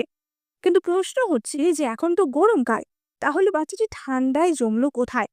আবার তখনই এডওয়ার্ড বলে যে ঠান্ডা বলতে একমাত্র আমাদের ম্যানশনে হিমঘর আছে, তাহলে কি বাচ্চাটি কোনোভাবে সেখানে ঢুকে পড়েছিল? এবং তখনই সে তার হিমঘরের রক্ষককে ডাকে এবং দেখা যায় যে হিমঘরের রক্ষক হচ্ছে সেই বাচ্চাটির দাদু, অর্থাৎ লোকটির বাবা। এবং তখনই লোকটির বাবা এসে কান্নাকাটি করে এবং সবকিছু স্বীকার করে যে সে যখন আগের দিন হিমঘর পাহারা দিচ্ছিল তখনই বাচ্চাটি খেলতে খেলতে সেখানে ঢুকে পড়ে এবং লোকটি খেয়াল করেনি এবং রাতের বেলা সে হিমঘর বন্ধ করে দিয়ে চলে এসেছে। কিন্তু পরের দিন সকালে গিয়ে সে খেয়াল করে যে বাচ্চাটি সেখানেই জমে মারা গেছে এবং তারপর লোকটির বাবা প্রচন্ড ভয় পেয়ে যায় এবং বাচ্চাটিকে এনে বিছানায় শুইয়ে দেয়। বাচ্চাটির এরকম পরিণতি দেখে তো এডওয়ার্ড এবং সমির চোখেও জল চলে আসে। এডওয়ার্ড বলে যে এটা তোমাদের পারিবারিক ব্যাপার এবং এটা একটা অ্যাক্সিডেন্ট, এখন তোমরা কি সিদ্ধান্ত নেবে সেটা তোমাদের ব্যাপার। এবং সমি বলে যে আমি একটা বাচ্চাদের কফিন তোমাদের পাঠিয়ে দিচ্ছি, তার জন্য টাকা দেওয়ার কোনো প্রয়োজন হবে না। এবার সমি তো এতদিন জানতো না যে তাদের একটি হিম ঘর বা ফ্রিজারও আছে। সমি বলে যে তুমি আমাকে এতদিন বলনি কেন যে আমাদের ফ্রিজ আছে, তাহলে আমি তরমুজ ঠান্ডা করে খেতাম। এবং আমরা দেখতে পাই সমি তাদের হিম ঘর থেকে ঠান্ডা ঠান্ডা তরমুজ এনে খাচ্ছিল। এবার সেখানে এডওয়ার্ড আসে এবং সমি তাকে নিজের হাতে বানানো একটা ড্রিঙ্ক খেতে দেয়, যেটা কিনা স্প্রাইট ছিল, অর্থাৎ কার্বোনেটেড ড্রিঙ্ক ছিল। এবং সমি সেটা ন্যাচারাল পদ্ধতিতে বানিয়েছিল। এবার এডওয়ার্ড তো সেটা খেয়ে খুবই ইমপ্রেসড হয়ে যায় এবং সমি তখনই একজন কর্মচারীকে দিয়ে বরফ আনায় এবং সেই বরফ দিয়ে স্প্রাইট খেয়ে এডওয়ার্ডের তো আরো ভালো লাগে। এবং সমি এডওয়ার্ডকে দেখায় যে কিভাবে ড্রিঙ্কের মধ্যেও বরফ দিয়ে খেলে সেটা আরো ভালো লাগবে। এবার এডওয়ার্ডকে শেখাতে শেখাতে সমি তো নিজেই অনেকটা ড্রিঙ্ক করে ফেলে এবং সে পুরো ড্রাঙ্ক হয়ে যায় এবং এডওয়ার্ড তাকে কোলে তুলে ঘরে নিয়ে যায়। এবার সমি যখন জ্ঞান ফেরে অর্থাৎ হ্যাংওভার কাটে, সে দেখে যে এডওয়ার্ড তারই ঘরে বসে চা খাচ্ছে। এবার সমি তাকে বলে যে সত্যি করে বলো, কালকে রাতে কি আমাদের মধ্যে কিছু হয়েছে? এডওয়ার্ড বলে যে তুমিই গেস করো। সমি বলে যে ভয় দেখিও না, সত্যি করে বলো। এডওয়ার্ড তাকে বলে যে সমি, তুমি সবসময় আমাকে এরকম দূরে ঠেলে দাও কেন? আর তুমি এতটা বদলে গেলে কিভাবে? আমি প্রথমে ভাবতাম যে হয়তো তুমি যেগুলো জানো সেগুলো তোমার পারিবারিক শিক্ষা, তুমি তোমার পরিবার থেকে জেনেছো, কিন্তু এখন আমি বুঝতে পারছি সেটা না। তাহলে তুমি কে? তুমি কি আমার বিয়ে করা সেই স্ত্রী না? আর তুমি কোথায় যাবার কথা বলো সব সময়? তোমার পরিবার, তোমার বাড়ি, সেগুলো কি এখানে নয়? তুমি কি আমাকে ছেড়ে যাওয়ার কথা বলছো? সমি বলে যে ছাড়ো, তুমি অনেক প্রশ্ন করছো, আমাকে যেতে দাও। এডওয়ার্ড বলে যে না, শোনো, তুমি যেই হও না কেন, আমার স্ত্রী বা অন্য কেউ, মনে রাখবে তুমি কিন্তু কখনো আমাকে ছেড়ে কোথাও যেতে পারবে না। আমি আমার মনটা তোমাকে দিয়ে দিয়েছি, আমাকে ছেড়ে কখনো পালিও না প্লিজ। এবার তখনই এডওয়ার্ডের কিছু কর্মচারী সেখানে আসে এবং তারা খবর দেয় যে রাজ্যে কিছু লোক খুবই গুরুতরভাবে অসুস্থ হয়ে পড়ছে এবং মনে করা হচ্ছে যে রাজ্যে প্লেগ ছড়াচ্ছে। এবার তারা একজন মৃত ব্যক্তির দেহ নিয়ে আসে এবং সমি সেই দেহটি পরীক্ষা করে। লোকগুলি বলে যে লোকটি রাস্তায় মৃত অবস্থায় পড়েছিল এবং সমি দেখে যে লোকটির স্মল পক্স হয়েছে। এবার এই রাজ্যে এর আগে কখনো স্মল পক্সে কেউ আক্রান্ত হয়নি এবং এই লোকটি অন্য কোনো জায়গা থেকে এসেছিল। এডওয়ার্ড বলে যে এটা ছড়াতে দিলে হবে না, লোকজনকে বলো তারা যেন বাড়ি থেকে না বেরোয়, আর যদি কেউ এরকম রোগে ভোগে তাহলে তাকে আমার বাড়িতে আসতে বলো। কোনো জায়গায় যেন লোকজন ভিড় না করে সেই দিকে নজর দাও। সমি বলে যে স্মল পক্স খুবই তাড়াতাড়ি ছড়ায়, যতই তুমি লোকজনকে আলাদা রাখো না কেন তাও কিন্তু এটা ছড়ানোর সম্ভাবনা থাকে, তাই জন্য আমাদের অন্য ব্যবস্থা নিতে হবে। এডওয়ার্ড বলে যে তুমি কি ভাবছো? এবং সমি তখন বলে যে সে সবাইকে স্মল পক্সের টিকা দিতে চায়। এবার আমরা পরের দিনের দৃশ্য দেখতে পাই যেখানে সমি তার মেডিকেল টেবিল নিয়ে বসেছিল এবং সেখানেই সে সবাইকে টিকা দেওয়ার ব্যবস্থা করেছিল, যাতে লোকজন টিকা নিতে ভয় না পায়। তাই জন্য সে লোকজনকে টিকা নেওয়ার পর গিফট অর্থাৎ রেশন দেওয়ারও ব্যবস্থা করেছিল। এবার সেখানে তো কিছু লোক রেশনের লোভে ইনজেকশন নিতে আসে, কিন্তু তখনই সেখানে মুখে মাস্ক পরে সেলিন আসে এবং বলে যে ওর কথাই একদম বিশ্বাস করবেন না, ও আসলে কিছুই জানে না, ও লোকজনের ওপর এক্সপেরিমেন্ট করছে। সমি বলে যে তুমি চুপ করো, তুমি জানো যে আদেও সিচুয়েশনটা কতটা সিরিয়াস? এর জন্য লোকজন মারা যাচ্ছে আর তুমি তাদেরকে ইনজেকশন নিতে বারণ করছো। তুমি জানো এটা মার্ডারের সমান। সেলিন বলে যে তা তুমি যদি ইনজেকশন বানাতে জানো, আমাদের দেশে এত বড় বড় চিকিৎসক আছে, তারা কেউ জানে না। এবার অপর একটি লোক বলে যে ইনজেকশন যদি এতটাই বৈধ একটা জিনিস হবে, ভ্যালিড হবে, তাহলে তার সাথে আমাদের রেশন কেন ফ্রিতে দেয়া হচ্ছে? নিশ্চয়ই এর মধ্যে কোনো গন্ডগোল আছে। এবং লোকটি সেখান থেকে চলে যায়, অর্থাৎ সেলিন তার প্ল্যানে সাকসেসফুল হয়। কিন্তু সমি প্রচন্ড রেগে যায় এবং বলে যে সেলিন, তুমি এটা কি করছো? আমি তোমাকে ছাড়বো না। তখনই সমির মা অর্থাৎ অলিভ বেরিয়ে এসে বলে যে আমি ভ্যাকসিন নেব এবং সেখানে আমরা দেখতে পাই সেই শুঁড়িখানার মালিক মিস্টার জ্যাকসন এবং যে বাচ্চাটি মারা গেছিল তার বাবা সবাই আসে। তারা বলে যে আমরা সমিকে বিশ্বাস করি কারণ ও আমাদের প্রমাণ করে দিয়েছে যে ও কতটা দক্ষ। মিস্টার জ্যাকসন বলে যে আমার রেশন বা কোনো ফ্রি গিফট চাই না, আমার তো কেবল এই মাস্কগুলো চাই, এগুলো বেশ ইন্টারেস্টিং লাগছে। সেলিন বলে যে ও তোমাদের ক্ষতি করে দেবে, তোমরা বুঝতে পারছো না, এটা আসলেও কোনো ভ্যালিড জিনিস না, ও সবার ওপর এক্সপেরিমেন্ট করছে। মিস্টার জ্যাকসন বলে যে তুমি চুপ করো। জ্যাকি বলে যে তুমি যে মাঝখানে এসে এত কথা বলছো, তোমার মুখটা মাস্কে ঢাকা কেন? তুমি কি নিজের পরিচয় দেখাতে ভয় পাচ্ছ?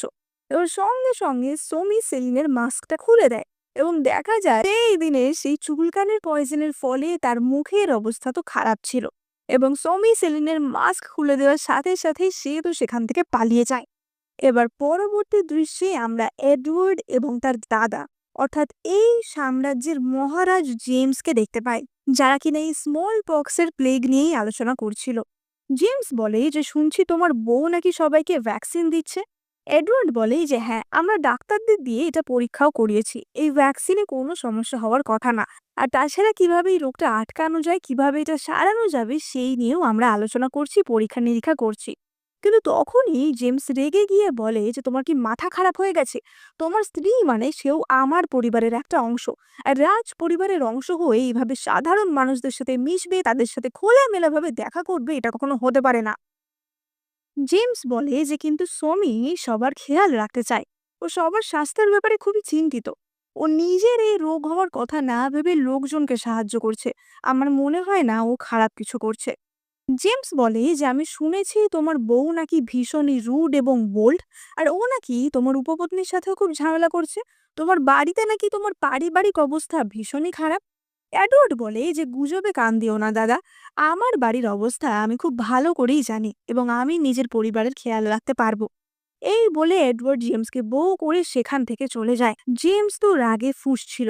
এবার অন্যদিকে আমরা সমিকে দেখতে পাই, যাকে কিনা আমরা তার মেডিকেল টেবিলে দেখতে পাই। এবার সে যখন এই ভ্যাকসিন দেওয়ার কাজ করছিল, তখনই সেখানে কিছু লোক আসে এবং তারা সমির ওপর চেঁচাতে শুরু করে যে তুমি আমাদের কি ভ্যাকসিন দিয়েছো, সেটার ফলে আমাদের জ্বর হচ্ছে, আমাদের শরীর খারাপ হচ্ছে, তুমি আমাদের ওপর এক্সপেরিমেন্ট করছো। আমার স্ত্রী এখান থেকে আগের দিন ভ্যাকসিন নিয়ে গেছিল, কিন্তু আজকে দেখছি ও অসুস্থ, তাহলে ভ্যাকসিনের কি কাজ?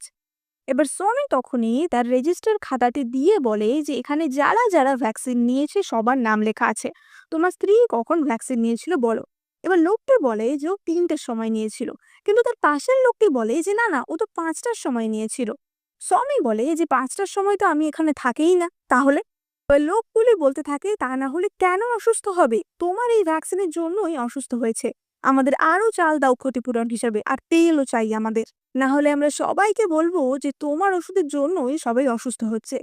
জ্যাকি তাদেরকে বলে যে রাজকুমারীর সাথে এইভাবে একদম কথা বলবে না, কিন্তু লোকগুলি জ্যাকিকে ধাক্কা মেরে বলে যে তুমি চুপ করো। তারা সমিকে ধমকাতে শুরু করে। সমি বলে যে তোমরা কি প্রমাণ করতে পারবে যে তোমার স্ত্রী আমার ভ্যাকসিনের কারণেই অসুস্থ হয়েছে? তোমাদের আগেই আমি বলেছিলাম যে ভ্যাকসিনের কিছু সাইড এফেক্ট থাকে, কিন্তু প্লেগে মরে যাওয়ার থেকে একটু জ্বর বা একটু সর্দি হওয়া তো ভালো, তাই না? এবার সে তার সার্জিক্যাল নাইফ বার করে এবং বলে যে এটা কিন্তু খুবই ছোট্ট এবং সস্তা একটা জিনিস, কিন্তু তোমরা যদি আমার সাথে পাঙ্গা নাও তাহলে কিন্তু তার ফল ভালো হবে না। এবার লোকগুলি তো হাসাহাসি করতে থাকে এবং তারা সমির ওপর হামলা করে, কিন্তু সমি সঙ্গে সঙ্গে তার নাইফ দিয়ে একটি লোকের গলায় ঢুকিয়ে দেয়। সে বলে ওঠে যে তাড়াতাড়ি মহিলাটাকে ধরো, কিন্তু তখনই সেখানে এডওয়ার্ড চলে আসে এবং সেই 3টি লোককে সে ধরাশায়ী করে। জ্যাকি বলে যে রাজকুমারী, তুমি ওদেরকে ফ্রিতে ভ্যাকসিন দেওয়াটাই বন্ধ করে দাও, ভালো জিনিসের মূল্য ওরা জানে না। এবার আমরা সমি এবং এডওয়ার্ডকে দেখতে পাই, যারা এই প্লেগ নিয়ে আলোচনা করছিল। এডওয়ার্ড বলে যে রাজ্যের অনেক জায়গাতেই প্লেগ ছড়িয়ে পড়ছে, এবং তার একটি কর্মচারী জানায় যে বিভিন্ন রাজ্য থেকে অনেক রিফিউজিও এখানে আসছে, ফলে রোগটা আটকানো খুবই সমস্যাজনক হয়ে যাচ্ছে এবং সিচুয়েশনটা কন্ট্রোল করা যাচ্ছে না, এবং এই সুযোগে হয়তো শত্রুপক্ষ তাদের উপর হামলা করে দিতে পারে। এবার এডওয়ার্ড তো এইসব নিয়ে ভীষণই চিন্তিত ছিল, যে এখন যদি জিনিসটাকে ভালো করে আটকানো না যায়, অ্যাওয়ারনেস তৈরি করা না যায়, তাহলে তো অনেক লোক মারা যাবে।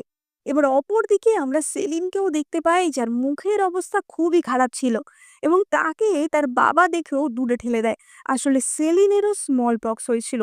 তার বাবা বলে যে তোমাকে কত করে বললাম যাও গিয়ে ভ্যাকসিনটা নিয়ে এসো, সেটাও তো নিয়ে এলে না, এখন আমার কাছে একদম আসবে না। এবার অপর দিকে আমরা জেমসকে দেখতে পাই, যে তার কর্মচারীর সাথে কথা বলছিল। মহারাজা জেমস বলে যে সিচুয়েশনটা কন্ট্রোলে আনার আমি ব্যবস্থা করেছি এবং সেই মতো প্ল্যানও করেছি, কিন্তু একটা জিনিস আমি অস্বীকার করতে পারি না, আমি যে চিকিৎসকের সাথেই কথা বলি না কেন তারা সবাই একজনেরই নাম করেছে, এবং তারা সবাই সমীর নাম করেছে, যে সমীর সাহায্য ছাড়া, তার ভ্যাকসিন ছাড়া এই রোগটা আটকানো সম্ভব ছিল না। তাই ওদের জন্য আমি একটা মহাভোজের আয়োজন করেছি। আজকের রাতে ওদের দুজনকে আমন্ত্রণ জানাও, আমিও দেখি যে ও কেমন মহিলা। এবার রাতের বেলায় এডওয়ার্ড এবং সমি মহারাজের রাজপ্রাসাদে আসে। কিন্তু এডওয়ার্ড সমিকে আগে থেকেই ওয়ার্ন করে দেয় যে কেউ যদি তোমাকে বুলি করার চেষ্টা করে বা তোমার পিছনে লাগার চেষ্টা করে তাহলে কিন্তু একদম ভয় পাবে না। এবার যখন সোমি আর এডওয়ার্ড সেখানে ঢুকছিল তখনই সেখানে জেমসের স্ত্রী অর্থাৎ মহারানী ইজাবেল আসে। এবার ইজাবেলের সাথে যে দাসীটি ছিল সে সমিকে বলে যে তোমার এত সাহস কি করে হয়, তুমি মহারানীকে দেখেও তাকে বো করলে না। সমি বলে যে কিন্তু তুমিও তো আমাদের দেখে গ্রিট করনি। এবং ইজাবেলের চাকরানিটি তখন সমিকে মারতে আসে, তার এত সাহস। কিন্তু এডওয়ার্ড তার হাত সরিয়ে দেয় এবং ইজাবেলকে বলে যে এখনো কিন্তু ডিনার শুরু হয়নি, তুমি কি চাও যে আমি তার আগে মহারাজের কাছে তোমার নামে কমপ্লেন করি? ইজাবেল বলে যে আমি শুনেছিলাম যে এডওয়ার্ড তার স্ত্রীকে ভীষণ ভালোবাসে, কিন্তু এতটাও মাথায় ওঠানো উচিত না যাতে তার আর কোনো ম্যানার্সই না থাকে। এবার সৌমি তখনই তার কিমোনো থেকে তার সার্জিক্যাল নাইফটা বার করে এবং বলে যে তুমি ভুল বুঝছো, আসলে আমি জন্ম থেকেই এরকম, তুমি কি আমার সাথে পাঙ্গা নিতে চাও?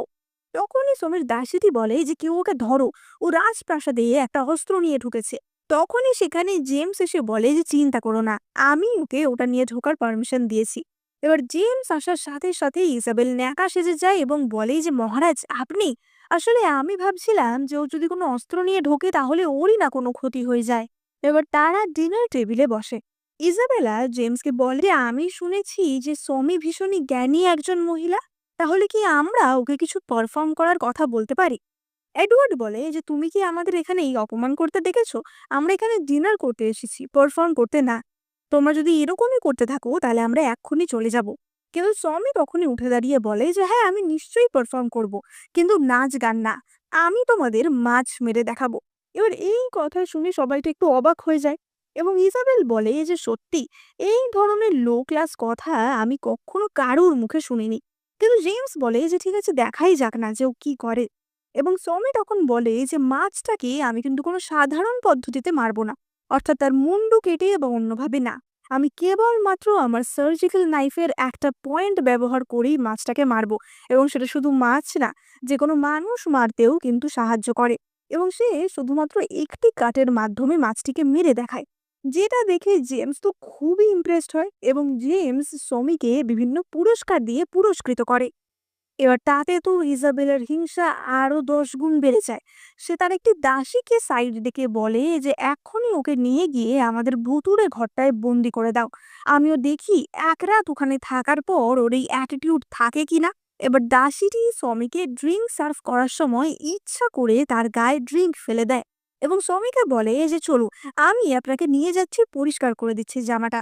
কিন্তু এডওয়ার্ডের মনে সন্দেহ হয় যে এটা ইজাবেলের কোনো কূটনৈতিক প্ল্যান কিনা এবং সে বলে যে তুমি যদি 30 মিনিটে ফেরত না আসো তাহলে কিন্তু আমি তোমাকে খুঁজতে যাব, সাবধানে যেও।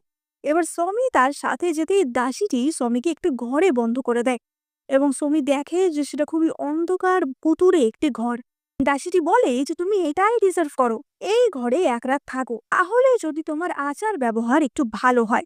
এই বলে দাসীটি সেখান থেকে চলে যায়। এবার সমি পিছন ঘুরে দেখে যে সেখানে একটি ভয়ঙ্কর আত্মা দাঁড়িয়ে, কিন্তু সমি তাকে দেখে কোনো ভয় পায় না এবং সে আরাম করে বসে বলে যে তোমাকে দেখে আমি ভয় পাবো? আমি অল্প বয়স থেকে মর্গে প্র্যাকটিস করছি এবং মর্গে মৃতদেহের কোনো অভাব ছিল না। আমার মনে আছে একবার আমি সার্জারি করতে মর্গে গেছিলাম এবং সার্জারি করতে করতে আমি সেখানেই ঘুমিয়ে গেছিলাম।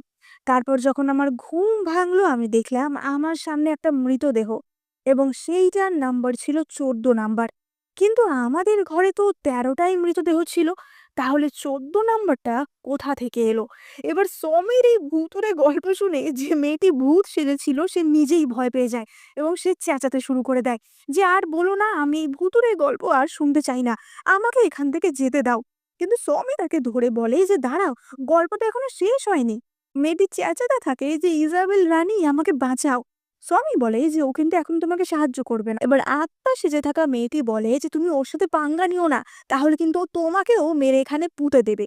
সমি বলে যে আমাকেও মেরে দেবে, মানে অন্য কাউকেও মেরেছে? তার মানে ও অন্য কাউকে মেরে এই ঘরেই পুঁতে রেখেছে, কিন্তু সেটা কাকে? এবার অপরদিকে আমরা এডওয়ার্ডকে দেখতে পাই যে তো বেশ চিন্তিত হয়ে পড়েছিল, কারণ এতক্ষণ সমি আসছিল না। তাই সে উঠে পড়ে সমিকে খোঁজার জন্য। কিন্তু ইজাবেল তাকে বলে যে এডওয়ার্ড তুমি কোথায় যাচ্ছ? প্যালেস অর্থাৎ রাজপ্রাসাদ সবচেয়ে সেফ জায়গা, এখানে কি কারোর কোনো ক্ষতি হতে পারে? এডওয়ার্ড বলে যে আমি অতি চালাক লোকদের একদম পছন্দ করি না। এবার জেমসও তখন উঠে বলে যে ভাই দাঁড়াও, আমার তোমার সাথে কিছু কথা আলোচনা করার আছে। কিন্তু জেমস তার দাদার কোনো কথার পাত্তা দেয় না এবং সমিকে খুঁজতে চলে যায়। এবং সে সমিকে সেই হন্টেড ঘরে খুঁজে পায়। কিন্তু সমি ততক্ষণে সেই ভুতুড়ে ঘরের মাটি খুঁড়ে সেখান থেকে কিছু স্কেলেটন বার করেছিল। এডওয়ার্ড বলে যে তুমি এখানে কি করছো, এটা কার স্কেলেটন? সমি বলে যে আমি এই পুরো ঘর খুঁজে এই স্কেলিটন গুলো পেয়েছি। এগুলো দেখে মনে হচ্ছে যে অন্তত এগুলো 10 বছর আগের হবে। নিশ্চয়ই এখানে গুরুতর কোনো ঘটনা ঘটেছিল। এডওয়ার্ড বলে যে তুমি কি স্কেলেটন দেখে বলতে পারবে যে এটা কার? সমি বলে যে সেটা তো আমি বলতে পারবো না, কিন্তু এটা বলতে পারি যে এটা একজন মেয়ের স্কেলেটন। সুতরাং হয়তো কোনো রানী বা হয়তো কোনো চাকরানী। এবং এটাও বলতে পারি তার পেলভিক বোন দেখে যে মারা যাওয়ার আগে সে প্রেগনেন্ট ছিল। এবার তখনই সেই আত্মা সেজে থাকা মেয়েটি কথা বলে ওঠে এবং তার থেকে আমরা জানতে পারি যে এই স্কেলিটনটি এখানকার আগের রানী ডরিসের ছিল এবং ইজাবেলের ডরিসকে মেরে ফেলেছিল। ডরিস প্রেগনেন্ট ছিল এবং ইজাবেলের কারণে ডরিসের মিসক্যারেজ হয় এবং তারপর ইজাবেল ডরিসকে মেরে এখানেই পুঁতে দিয়েছিল। এবং ডরিসেরই দাসী ছিল এই আত্মা সেজে থাকা মেয়েটি। এডওয়ার্ড বলে যে তুমি ডরিসের দাসী ছিলে? এবং আত্মা সেজে থাকা মেয়েটি বলে যে হ্যাঁ, 10 বছর, 10 বছর ধরে আমাকে এই কাজ করতে হচ্ছে। প্রতি রাতে আমার কষ্ট হয় যে একদিন আমি যার দাসী ছিলাম তাকে আমার চোখের সামনে মরতে হয়েছে। আমাকে এখন তার মার্ডারের হয়েই কাজ করতে হয়, কিন্তু আমার কিছু করার নেই। সমি বলে যে ইজাবেল আমাকে ফাঁসাতে চাইছিল, কিন্তু এখন তো আমি ওকে ফাঁসাতে চলেছি। সে ওই আত্মা সেতু থাকা মেয়েটিকে বলে যে তুমি কি তোমার মালকিনের মৃত্যুর বদলা নিতে চাও? এবার পরবর্তী দৃশ্যে আমরা দেখতে পাই যে ইজাবেল তাদের খুঁজতে খুঁজতে সেই ঘরে আসে এবং তখনই তার উল্টো দিক থেকে সাদা পোশাক পরা একটি মহিলাকে সে দেখতে পায়। মহিলাটি বলে যে এত বছর বাদে তুমি এসেছো, এবার আমি আমার বদলা নেব। ইজাবেল বলে ওঠে যে ডরিস, তুমি এখানে কি করছো? 10 বছর হয়ে গেছে আমি তোমাকে মেরেছি, আর একবার যখন আমি তোমাকে মারতে পেরেছি আমি তোমাকে আর একবারও মারতে পারবো। ভূত হয়ে গিয়েও তুমি কোনো কমবেন না। এবার তখনই মেয়েটি মুখের সামনে থেকে চুল সরালে ইজাবেল দেখতে পায় যে এটা আসলে সেই দাসীটি। ইজাবেল বলে যে ও তুমি, তুমি আমাকে ভয় দেখাতে চাইছো? কেন, তুমি কি মরতে চাও? এবার তখনই পিছন থেকে এডওয়ার্ড এবং সমি বেরিয়ে আসে। এডওয়ার্ড বলে যে আমি এক্ষুনি পুলিশ ডাকবো, কারণ তুমি নিজের মুখে স্বীকার করেছো যে তুমি ডরিসকে মেরেছো। ইজাবেল বলে যে ও, তোমরা আমার জন্য এখানে ফাঁদ পেতেছিলে। আমি ডরিসকে মেরেছি, কিন্তু কেউ এটা প্রমাণ করতে পারবে না, আর তোমাদের কথায় কে বিশ্বাস করবে? আমি এই সাম্রাজ্যের মহারানী। কিন্তু তখনই সেখানে জেমসও আসে এবং বলে যে তুমি ডরিসকে কেন মেরেছো? এবার ইজাবেল জেমসকে দেখেই আবারও ন্যাকা সেজে যায় যে আমি কিছুই করিনি, আমাকে ফাঁসানোর চেষ্টা করা হচ্ছে। ডরিসকে আমি আমার বোনের মতো দেখতাম। কিন্তু জেমস বলে যে আমি প্রথম থেকেই এখানে আছি এবং সবকিছুই শুনেছি। এবং জেমস ইজাবেলকে বন্দি করার হুকুম দেয় এবং ডরিসের সেই দাসীটি ইজাবেলকে টানতে টানতে সেখান থেকে নিয়ে যায়। এবার আমরা পরের দিনের দৃশ্য দেখতে পাই এবং আমরা দেখতে পাই যে আগের দিনের গল্পগুলি সমি জ্যাকির সাথে করছিল এবং তখনই সেখানে এডওয়ার্ড আসে। এবার এডওয়ার্ড আর সমিকে একান্তে সময় দেওয়ার জন্য জ্যাকি সেখান থেকে বাহানা দিয়ে চলে যায়। জ্যাকি বলে যে আমি জয়েসের সাথে দেখা করতে যাব, তাই জন্য আমি চলি, এবং সে সেখান থেকে চলে যায়। কিন্তু কিছুক্ষণ পরই জ্যাকি কাঁদতে কাঁদতে ফিরে আসে এবং সমিকে বলে যে জয়েসকে কোথাও খুঁজে পাওয়া যাচ্ছে না। 3 দিন হয়ে গেল জয়েস মিসিং। আসলে জয়েস জ্যাকির একটি প্রতিবেশী মেয়ে ছিল এবং তাদের মধ্যে একটা ভালো লাগার সম্পর্ক ছিল। এবার জ্যাকি জয়েসকে খুঁজে দেওয়ার জন্য সমিকে অনুরোধ করতে থাকে। সমি বলে যে জ্যাকি, তুমি লাস্ট কবে জয়েসের সাথে দেখা করেছো? জ্যাকি বলে যে 3 দিন আগে সেই সুরিখানায় তার সাথে জয়েসের দেখা হয়েছিল। এবার সমি আর এডওয়ার্ড ইনভেস্টিগেট করতে সেই সুরিখানায় যায় এবং সেখানকার মালিক মিস্টার জ্যাকসন বলে যে 3 দিন আগে এখানে জয়েস এসেছিল এবং সে এখানে কাজ করার জন্য এসেছিল। তার টাকার প্রয়োজন ছিল, তাই জন্য সে এখানে কাজ করেছিল এবং মেয়েটি খুবই হার্ড ওয়ার্কিং একটি মেয়ে ছিল। এবার সমি এবং এডওয়ার্ড তার বাড়ি থেকে জানতে পারে যে জয়েস একটি খুবই ইনোসেন্ট সাধারণ মেয়ে ছিল এবং তার মেকআপ, গয়না এই ধরনের জিনিসে কোনো ইন্টারেস্ট ছিল না। তাহলে সে টাকা অর্জন করতে কেন এসেছিল? এবং আমরা জানতে পারি যে জয়েস একটি টেম্পলে কাজ করত এবং সেই টেম্পলে ডোনেট করার জন্যই সেখানে অর্থ উপার্জন করতে এসেছিল। এবার সমি এবং এডওয়ার্ড সেই টেম্পলে যায় এবং সেখানকার প্রিস্টের সাথে কথা বলে।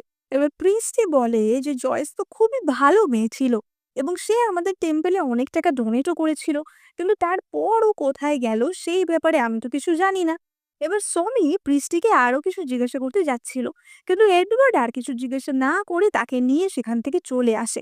এবার সমি বলে যে কি হলো হঠাৎ, এবং এডওয়ার্ড বলে যে এই জায়গাটা আমার খুব একটা ভালো লাগছে না।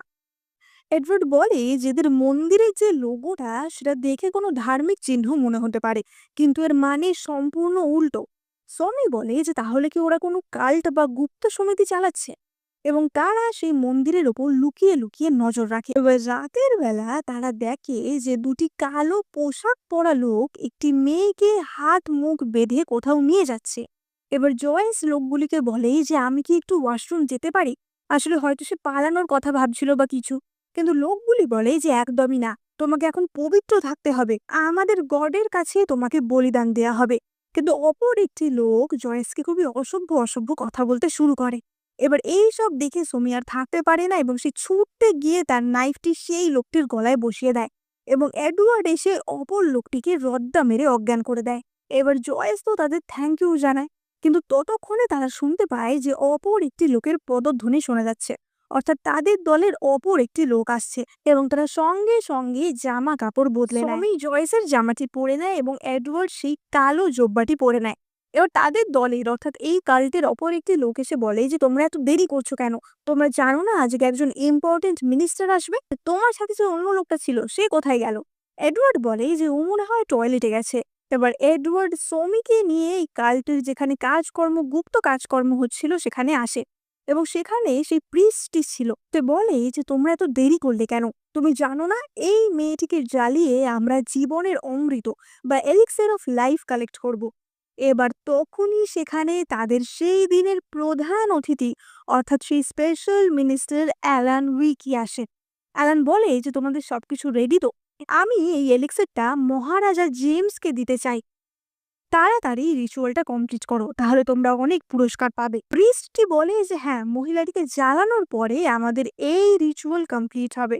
এবার তখনই অ্যালেনের নজর যায় সমির দিকে এবং সে সমিকে চিনতে পারে। সে বলে যে তুমি এখানে কি করছো, এবং তখনই এডওয়ার্ড তার মুখ থেকে সেই হুডটি সরায় এবং বলে যে আমিও এখানে আছি। সমি বলে যে তুমি তাহলে এইসব কাজের সাথে যুক্ত, তুমি একটা মেয়েকে কিডন্যাপ করে তাকে মারার চেষ্টা করছো, আর সেটার থেকে ড্রাগস বার করে কিনা মহারাজাকে দেবে। অ্যালান প্রিস্টির ওপর রেগে গিয়ে বলে যে এই তোমাদের ব্যবস্থা, তোমরা জানো ওকে, ও হচ্ছে রাজকুমার এডওয়ার্ড। প্রিস্টি বলে যে ও যেই হোক না কেন আমাদের লোকের কাছেও কিছু না, আজকে ও এখান থেকে বেঁচে যেতে পারবে না। এবং তাদের লোকেরা এডওয়ার্ডের ওপর হামলা করে। এডওয়ার্ড সঙ্গে সঙ্গে সমিকে সেখান থেকে সরিয়ে দেয় এবং তার মার্শাল আর্ট ব্যবহার করে সব কটি লোককে সে ধরাশায়ী করে। এবার আমরা পরের দিনের দৃশ্য দেখতে পাই। এডওয়ার্ড বাড়ি ফিরলে সমি তাকে জিজ্ঞাসা করে যে তুমি মহারাজকে সব বললে, মহারাজ কি অ্যালানকে শাস্তি দিল। কিন্তু এডওয়ার্ড বলে যে না, সে বলে যে অফিসাররা ইনভেস্টিগেট করে এরকম আরো কয়েকটি জায়গার খোঁজ পেয়েছে যেখানে এইভাবে মেয়েদের সাথে এরকম করা হয়েছে, তাদেরকে জ্বালিয়ে দিয়ে তাদের দেহ নিঃসৃত রস থেকে নাকি লাইফ এলিক্স বা জীবন অমৃত বার করা হচ্ছে।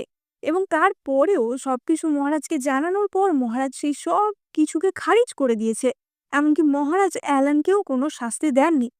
এবার আমরা অপর দিকে জেমসকে দেখতে পাই, যে কিনা এখন তার স্ত্রী ইজাবেলকে বন্দি করে সেই ইজাবেলের দাসীর সাথে প্রেম পীড়িত করছিল। এবং তখনই সেখানে সমি এবং এডওয়ার্ড আসে। এডওয়ার্ড বলে যে শত্রুপক্ষ আমাদের ওপর হামলা করতে পারে, আমি সেই নিয়ে আলোচনা করতে এসেছি।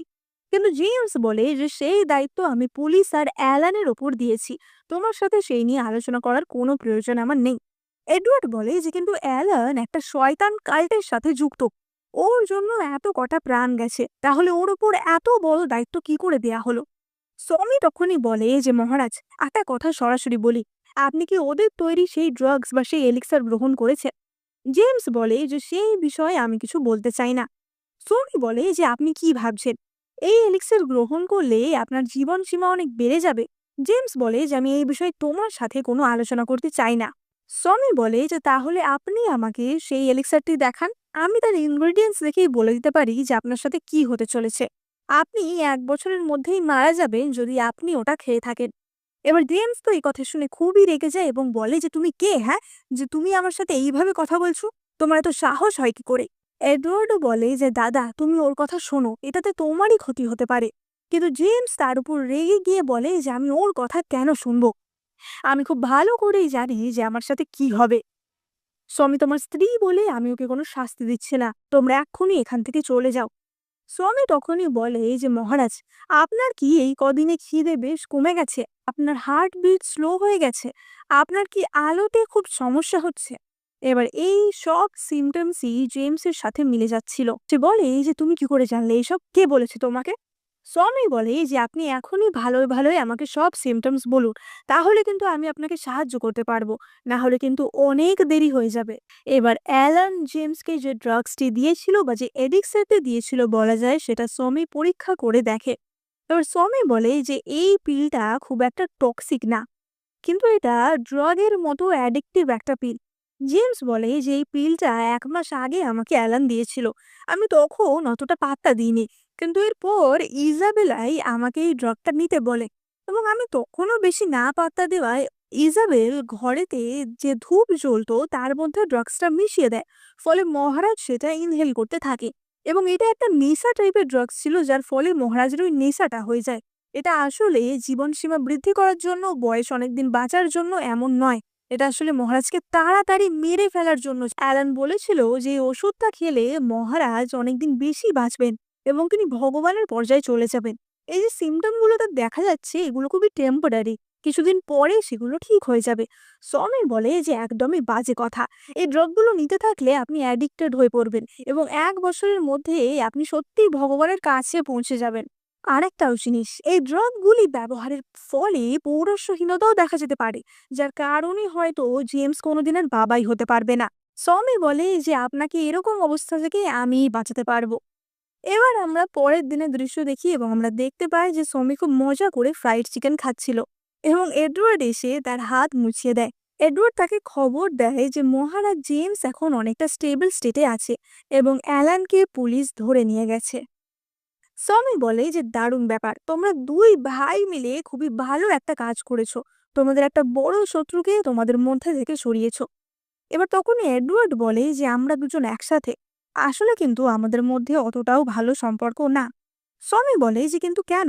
এবং তখন এডওয়ার্ড বলে যে দেখো, আমরা জেমসের এত বড় দুর্বলতার একটা কিন্তু বিষয় জেনে গেছি, এবং তুমি এখন জেমসের কাছে একটা বিপদ, সুতরাং জেমস আমাদের সরানোর চেষ্টা করতে পারে। এবার তখনই সেখানে সমির বাবা অর্থাৎ ল্যাম্বো সমিদের সাথে দেখা করতে আসে। আসলে সমির বাবাও অ্যালানের সাথে যুক্ত ছিল, তাই তার বাবার ভয় ছিল যে যেহেতু অ্যালান এখন গ্রেপ্তার হয়েছে, এবার হয়তো তাকেও মৃত্যুদণ্ড দেওয়া হবে। তাই জন্য ল্যাম্বো এডওয়ার্ড এবং সমির কাছে সাহায্য চাইতে এসেছিল, কিন্তু তারা তো ডাইরেক্ট তাকে বারণ করে দেয়। তখন সমির বাবা বলে যে ঠিক আছে, আমাকে যদি তোমরা না বাঁচাও তাহলে তোমার মা অলিভও আমার সাথে মরবে, কারণ ও আমার স্ত্রী আর তুমি আমার মেয়ে না। আমি যদি মারা যাই তাহলে কিন্তু তোমাদেরও মৃত্যুদণ্ড দেওয়া হবে, সেটা মনে রাখবে। এই বলে ল্যাম্বো ফুঁসতে ফুঁসতে তার বাড়ি চলে যায়, এবং তার বাড়িতে গিয়ে এখানে কিনা আইভি আর সেলিন ছিল, তারা বলে যে বাবা, ওরা কি আমাদের সাহায্য করতে রাজি হলো? কিন্তু ল্যাম্বো তো তখন প্রচন্ড রেগেছিল এবং সে তো উল্টে আইভিকেই মার লাগায়। এবার আমরা দেখতে পাই যে এই ঘটনার ফলে সমি বেশ চিন্তিত হয়ে পড়ে। সমি বলে যে সত্যি যদি এমন হয়, বাবাকে মৃত্যুদণ্ড দেওয়া হয়, তাহলে কি আমাকে আর আমার মাকেও মৃত্যুদণ্ড দেওয়া হবে? তাহলে আমরা এটা থেকে কিভাবে বাঁচবো? আচ্ছা, আমরা একটা কাজ করতে পারি না? আমরা যদি এমন করি যে আমরা এরকম নকল দেখাই যে আমরা মারা গেছি আর আমরা এখান থেকে পালাই, তাহলে কেমন হয়? এডওয়ার্ড বলে যে তারপর তারপর কি সারা জীবন তুমি রিফিউজি হিসেবে এখানে ওখানে ঘুরবে? চিন্তা করো না, আমি তোমার কিছু হতে দেব না, আমার কাছে অন্য প্ল্যান আছে, আমি তোমার কখনো কিচ্ছু হতে দেব না। এবার সমি তো চিন্তায় চিন্তায় অনেক ড্রিঙ্ক করে ফেলেছিল, এবং সে এডওয়ার্ডকে জড়িয়ে ধরে বলে যে সত্যি, আমি মনে হয় তোমাকে ছাড়া আর বাঁচতে পারবো না। কিন্তু এডওয়ার্ড তখন অন্য প্ল্যান করছিল। এবার এডওয়ার্ড তার দাদার কাছে গিয়ে বলে যে দাদা, আমি জানি যে অ্যালানের সাথে সমির বাবা যুক্ত ছিল, কিন্তু আমি চাই না তুমি সমি বা ওর মাকে কোনো শাস্তি দাও। তার বদলে আমি নিজে যুদ্ধক্ষেত্রে যেতে চাই নিজের প্রাণের ঝুঁকি নিয়ে। আমি বর্ডারে যাব যুদ্ধক্ষেত্রে, কিন্তু তুমি কেবলমাত্র ওদের খেয়াল রেখো। এবার জেমস এই শর্তে রাজি হয় এবং এডওয়ার্ড যুদ্ধক্ষেত্রে যাওয়ার জন্য প্রস্তুত হয়। সমি ছলো ছলো নয়নে তাকে বলে যে তুমি যুদ্ধক্ষেত্রে যাবে, কিন্তু তুমি আমাকে ছাড়া কি করে যাবে? আমাকে বাঁচানোর জন্য তুমি এত বড় একটা ঝুঁকি নিলে, আমিও তোমার সাথে যেতে চাই। কিন্তু এডওয়ার্ড তাকে বুঝিয়ে শুনিয়ে বলে যে না, তোমাকে এখানে থাকতে হবে, ওখানে অনেক বিপদ হবে। তুমি কাঁদতে কাঁদতে বলে যে কিন্তু তোমার যদি কিছু হয়ে যায়, এবং এডওয়ার্ড তখনই তাকে কিস করে। সমি বলে যে তুমি আমার মনটা অন্যদিকে ঘোরানোর চেষ্টা করো না। এবার এডওয়ার্ড সমিকে বলে যে শোনো, যদিও আমি এবং দাদা দুজনেই রাজি হয়েছি যে দাদা তোমাকে কিছু করবে না, কিন্তু হয়তো অনেক লোকই তোমার ক্ষতি করার চেষ্টা করতে পারে। তাই জন্য তুমি কিন্তু এই কদিন ভীষণ সাবধানে থাকবে। এবার সমি তো তাকে জড়িয়ে ধরে কাঁদতে থাকে। এবার আমরা দেখতে পাই যে এডওয়ার্ড চলে যাওয়ার কারণে সমির মন মেজাজ তো একদমই ভালো ছিল না। কিন্তু সে তখনও পুলিশকে নানা রকম কেস সলভ করতে সাহায্য করছিল। এবার অন্যদিকে আমরা মহারাজা জেমসকে দেখতে পাই। তার এক কর্মচারী তাকে এসে খবর দেয় যে এডওয়ার্ড যে বর্ডারে যুদ্ধ করতে গেছিল সেই যুদ্ধ সে জিতে গেছে, কিন্তু সে বর্ডারেই মারা গেছে। এবং জেমস এই খবর শুনে ভীষণই খুশি হয় যে ও এতদিন আমার ওপরে বেশি বুদ্ধিমত্তা দেখাতে চাইতো, বেশ হয়েছে মারা গেছে। কর্মচারীটি বলে যে তাহলে কি আমরা এডওয়ার্ডের ফিউনারেলের ব্যবস্থা করব? জেমস বলে যে ফিউনারেল কিচ্ছু করতে হবে না, এক্ষুনি ওর স্ত্রীকে ধরে আমার কাছে নিয়ে আসো। কর্মচারীটি বলে যে কিন্তু মহারাজ, ও তো যুদ্ধে জয়লাভ করেছে, ও এত বড় একটা কাজ করলো, সবাইকে সাহায্য করলো, আমরা ওকে ঠিকমতো ফিউনারেলে দেবো না? কিন্তু জেমস বলে যে আমি মহারাজ, আমি যা বলবো তাই হবে। এতদিন ও মনে হয় টাকা খাইয়ে সবাইকে ঘুষ দিয়ে নিজের টিমে করে রেখেছিল, তাই জন্য সবাই ওকে সাহায্য করতো। এক্ষুনি ওর ঘরে গিয়ে ওর ম্যানশনে গিয়ে সার্চ করো যে ওর বাড়িতে কোনো রকম অবৈধ জিনিস বা টাকা পাওয়া যায় কিনা। এবার তারা এডওয়ার্ডের ওপর দেশদ্রোহের চার্জ দেওয়ার চেষ্টা করছিল, তাই জন্য জেমসের কিছু সৈন্য এডওয়ার্ডের ম্যানশনে আসে এবং তারা বলে যে এডওয়ার্ড দেশদ্রোহ করেছে এবং আমরা তারই প্রমাণ হিসেবে এখানে সার্চ করতে এসেছি। এবং সোমি তখন প্রথমবারের মতো জানতে পারে যে এডওয়ার্ড মারা গেছে। এবার এডওয়ার্ডের বডিগার্ডটি তো সমিকে প্রোটেক্ট করার চেষ্টা করছিল যে আপনি এখান থেকে পালান, আপনি এখান থেকে পালান, আমি মহারাজের সৈন্যদের দেখে নিচ্ছি। কিন্তু সমি সেখান থেকে পালাতে চায় না। সমি কাঁদতে থাকে যে তোমরা আমাকে আগে বলনি কেন, তোমরা বলেছিলে যে ও ইনজিওর হয়েছে, কিন্তু ও যে মারা গেছে তোমরা কেউ আমাকে বলনি কেন? সৈন্যটি বলে যে রাজকুমারী, এইরকমই হয় যুদ্ধক্ষেত্রে। এবার সমি তো প্রচন্ড কান্নাকাটি শুরু করে দেয়। কিন্তু অপরদিকে রাজার সৈন্যরা তরোয়াল বার করে এডওয়ার্ডের গার্ডটিকে ঘায়েল করার জন্য। কিন্তু তখনই সেখানে চলে আসে এডওয়ার্ড, এবং এডওয়ার্ড এসে মহারাজের প্রত্যেকটা গার্ডকে সেখানে খতম করে। এবার সমি দেখে যে এডওয়ার্ড বেঁচে আছে, কিন্তু সে তো সমিকে মিথ্যা খবর জানিয়েছিল, তাই সমি তো রেগে গিয়ে তাকে ঠাস করে এক চড় মারে যে তুমি আমাকে ভয় পাইয়ে দিয়েছিলে, তুমি আমাকে মিথ্যা কেন বলেছিলে? আসলে এটা তো এডওয়ার্ডের প্ল্যানেরই একটা অংশ ছিল। এডওয়ার্ড বলে যে তুমি আমার উপর রাগ করে থেকো না, আমি এত দূর থেকে এত ইনজুরি নিয়ে এসেছি, আমি কত রাত ঘুমাইও নি। এবং সেই সমিকে জড়িয়ে ধরে। সমি বলে যে কিন্তু তুমি এখন কি করবে? তুমি নিজের মৃত্যু ফেক করলে, তারপর তুমি ফিরে এসে তোমার দাদার আর্মির লোককেই মেরে ফেললে, তাহলে? এডওয়ার্ড বলে যে আমার প্ল্যানের ব্যাপারে তো তুমি এখনো জানো না। এবার জেমস তো ওদিকে সমিকে ডেকে পাঠিয়েছিল, তাই সমি জেমসের লোকের সাথে জেমসের কাছে যায়। সমি বলে যে আপনি আমাদের ওপর মিথ্যা চার্জ দেওয়ার চেষ্টা করেছেন। আমাদের কোষাগারে কোনো রকম কারচুপি পাওয়া যায়নি, আমরা কারোর থেকে কোনো রকম ঘুষ নিইনি, আমাদের সমস্ত রকম আমদানি কেবলমাত্র আমাদের সম্পত্তিগুলি থেকেই হয়। জেমস বলে যে তো তাতে কি হয়েছে, এখন তো এডওয়ার্ড মারাই গেছে, তুমি একজন বিধবা, তোমার এত অ্যাটিটিউড কিসের, হ্যাঁ? আর তোমার বর আমাদেরকে ঠকিয়েছে, তোমাকে আমি চাইলেই এখনই মেরে ফেলতে পারি, কিন্তু আমি মারবো না, কারণ আমার তোমার থেকে একটা জিনিস চাই। এই যে ড্রাগটা আমাকে অ্যালান দিয়েছিল সেটা তুমি আমাকে বানিয়ে দেবে। অ্যালানকে মৃত্যুদণ্ড দেওয়ার পর এই ড্রাগটা আমাকে এনে দেওয়ার কেউ নেই, তাই তুমি এটা বানিয়ে দেবে। এবং তখনই সেখানে এডওয়ার্ড আসে। এবার জেমস তো এডওয়ার্ডকে দেখে প্রচন্ড অবাক হয়ে যায় যে তুমি এখনো মরোনি। এডওয়ার্ড বলে যে তোমার মতো একজন মানুষ কি করে রাজা হয়, হ্যাঁ? আমি যদি মরেও যেতাম তাহলেও আমার মৃত্যু থেকে উঠে আসতে হতো তোমাকে খতম করার জন্য। তোমার কথা কেউ শুনবে? তুমি একজন ড্রাগ অ্যাডিক্ট, তুমি ড্রাগ নিয়ে নিয়ে নিজের অবস্থা খারাপ করে ফেলেছো। যেখানে আমি যুদ্ধক্ষেত্রে গিয়ে যুদ্ধ করছি সেখানে তুমি এইসব করছো। আর আমি বর্ডারে এই জন্যই গেছিলাম যাতে আমি মিলিটারির ওপর অধিকার অর্জন করতে পারি। সোমি বলে যে জেমস, এমনিতেও তুমি রাজা হতে পারবে না, কারণ এই ড্রাগস নেওয়ার ফলে তোমার বাবা হওয়ারই কোনো ক্ষমতা নেই। এবং তখনই এডওয়ার্ড জেমসকে হত্যা করে এবং সে রাজা হয়। অর্থাৎ এবার এডওয়ার্ড এবং সোমি এই সাম্রাজ্যের নতুন রাজা এবং রানী হয়। এবার এডওয়ার্ড আর সোমি তো খুবই আনন্দে দিন কাটাচ্ছিল। কিন্তু হঠাৎই একদিন সমি ঘুম থেকে উঠে দেখে যে সে আবারও বর্তমান সময় ফিরে এসেছে এবং সে বুঝতে পারে যে সে আবারও টাইম ট্রাভেল করে বর্তমানে ফিরে এসেছে এবং সে চোখের সামনে তার বর্তমান যুগের বয়ফ্রেন্ড এডওয়ার্ডকে দেখতে পায়, যাকে কিনা একদমই প্রাচীন যুগের এডওয়ার্ডের মতো দেখতে ছিল। কিন্তু সে এই এডওয়ার্ডকে দেখে খুশি হয় না। সে বলে এই যে প্রাচীন যুগের এডওয়ার্ড কোথায়। এবার তার বয়ফ্রেন্ড তো এইসব কিছুই বুঝতে পারছিল না এবং সে বলে যে তুমি কি বলছো, তুমি কি কোনো স্বপ্ন দেখছিলে? সনি বলে যে স্বপ্ন? বর্তমান সময়ের এডওয়ার্ড বলে যে তোমার স্বপ্নের এডওয়ার্ড কি আমার থেকেও ভালো ছিল? কিন্তু সমি তাকে ঠেলে সরিয়ে দিয়ে চলে যায়। এডওয়ার্ড বলে যে সমি, তুমি নিশ্চয়ই খুব কাজ করেছো, তাই জন্য তুমি অনেক টায়ার্ড, তাই জন্য তুমি এমন করছো। কিন্তু সমি তাকে ধাক্কা দিয়ে সেখান থেকে উঠে যায়। তখনই এই এডওয়ার্ডের পকেট থেকেই একটা আংটি পড়ে যায় এবং এই এডওয়ার্ড সমিকে প্রপোজ করে।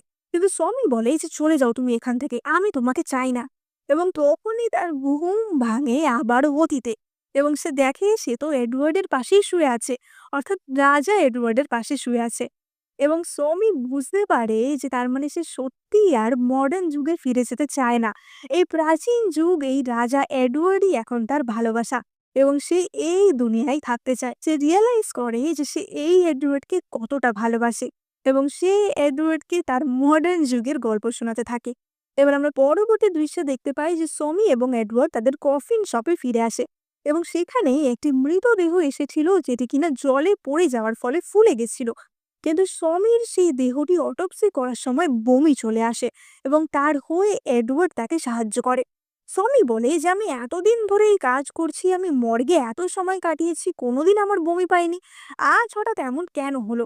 এবং তখনই এডওয়ার্ডের সন্দেহ হয় যে তাহলে নিশ্চয়ই কোনো গুড নিউজ আছে এবং চিকিৎসক বলে যে হ্যাঁ, সমি প্রেগনেন্ট। এবার সমি তখন চিন্তায় পড়ে যায় যে সে তো প্রেগনেন্ট আর এটা তো অতীত কালের সময়, সুতরাং এখানে তো মডার্ন যুগের মতো এত ব্যবস্থাও থাকবে না।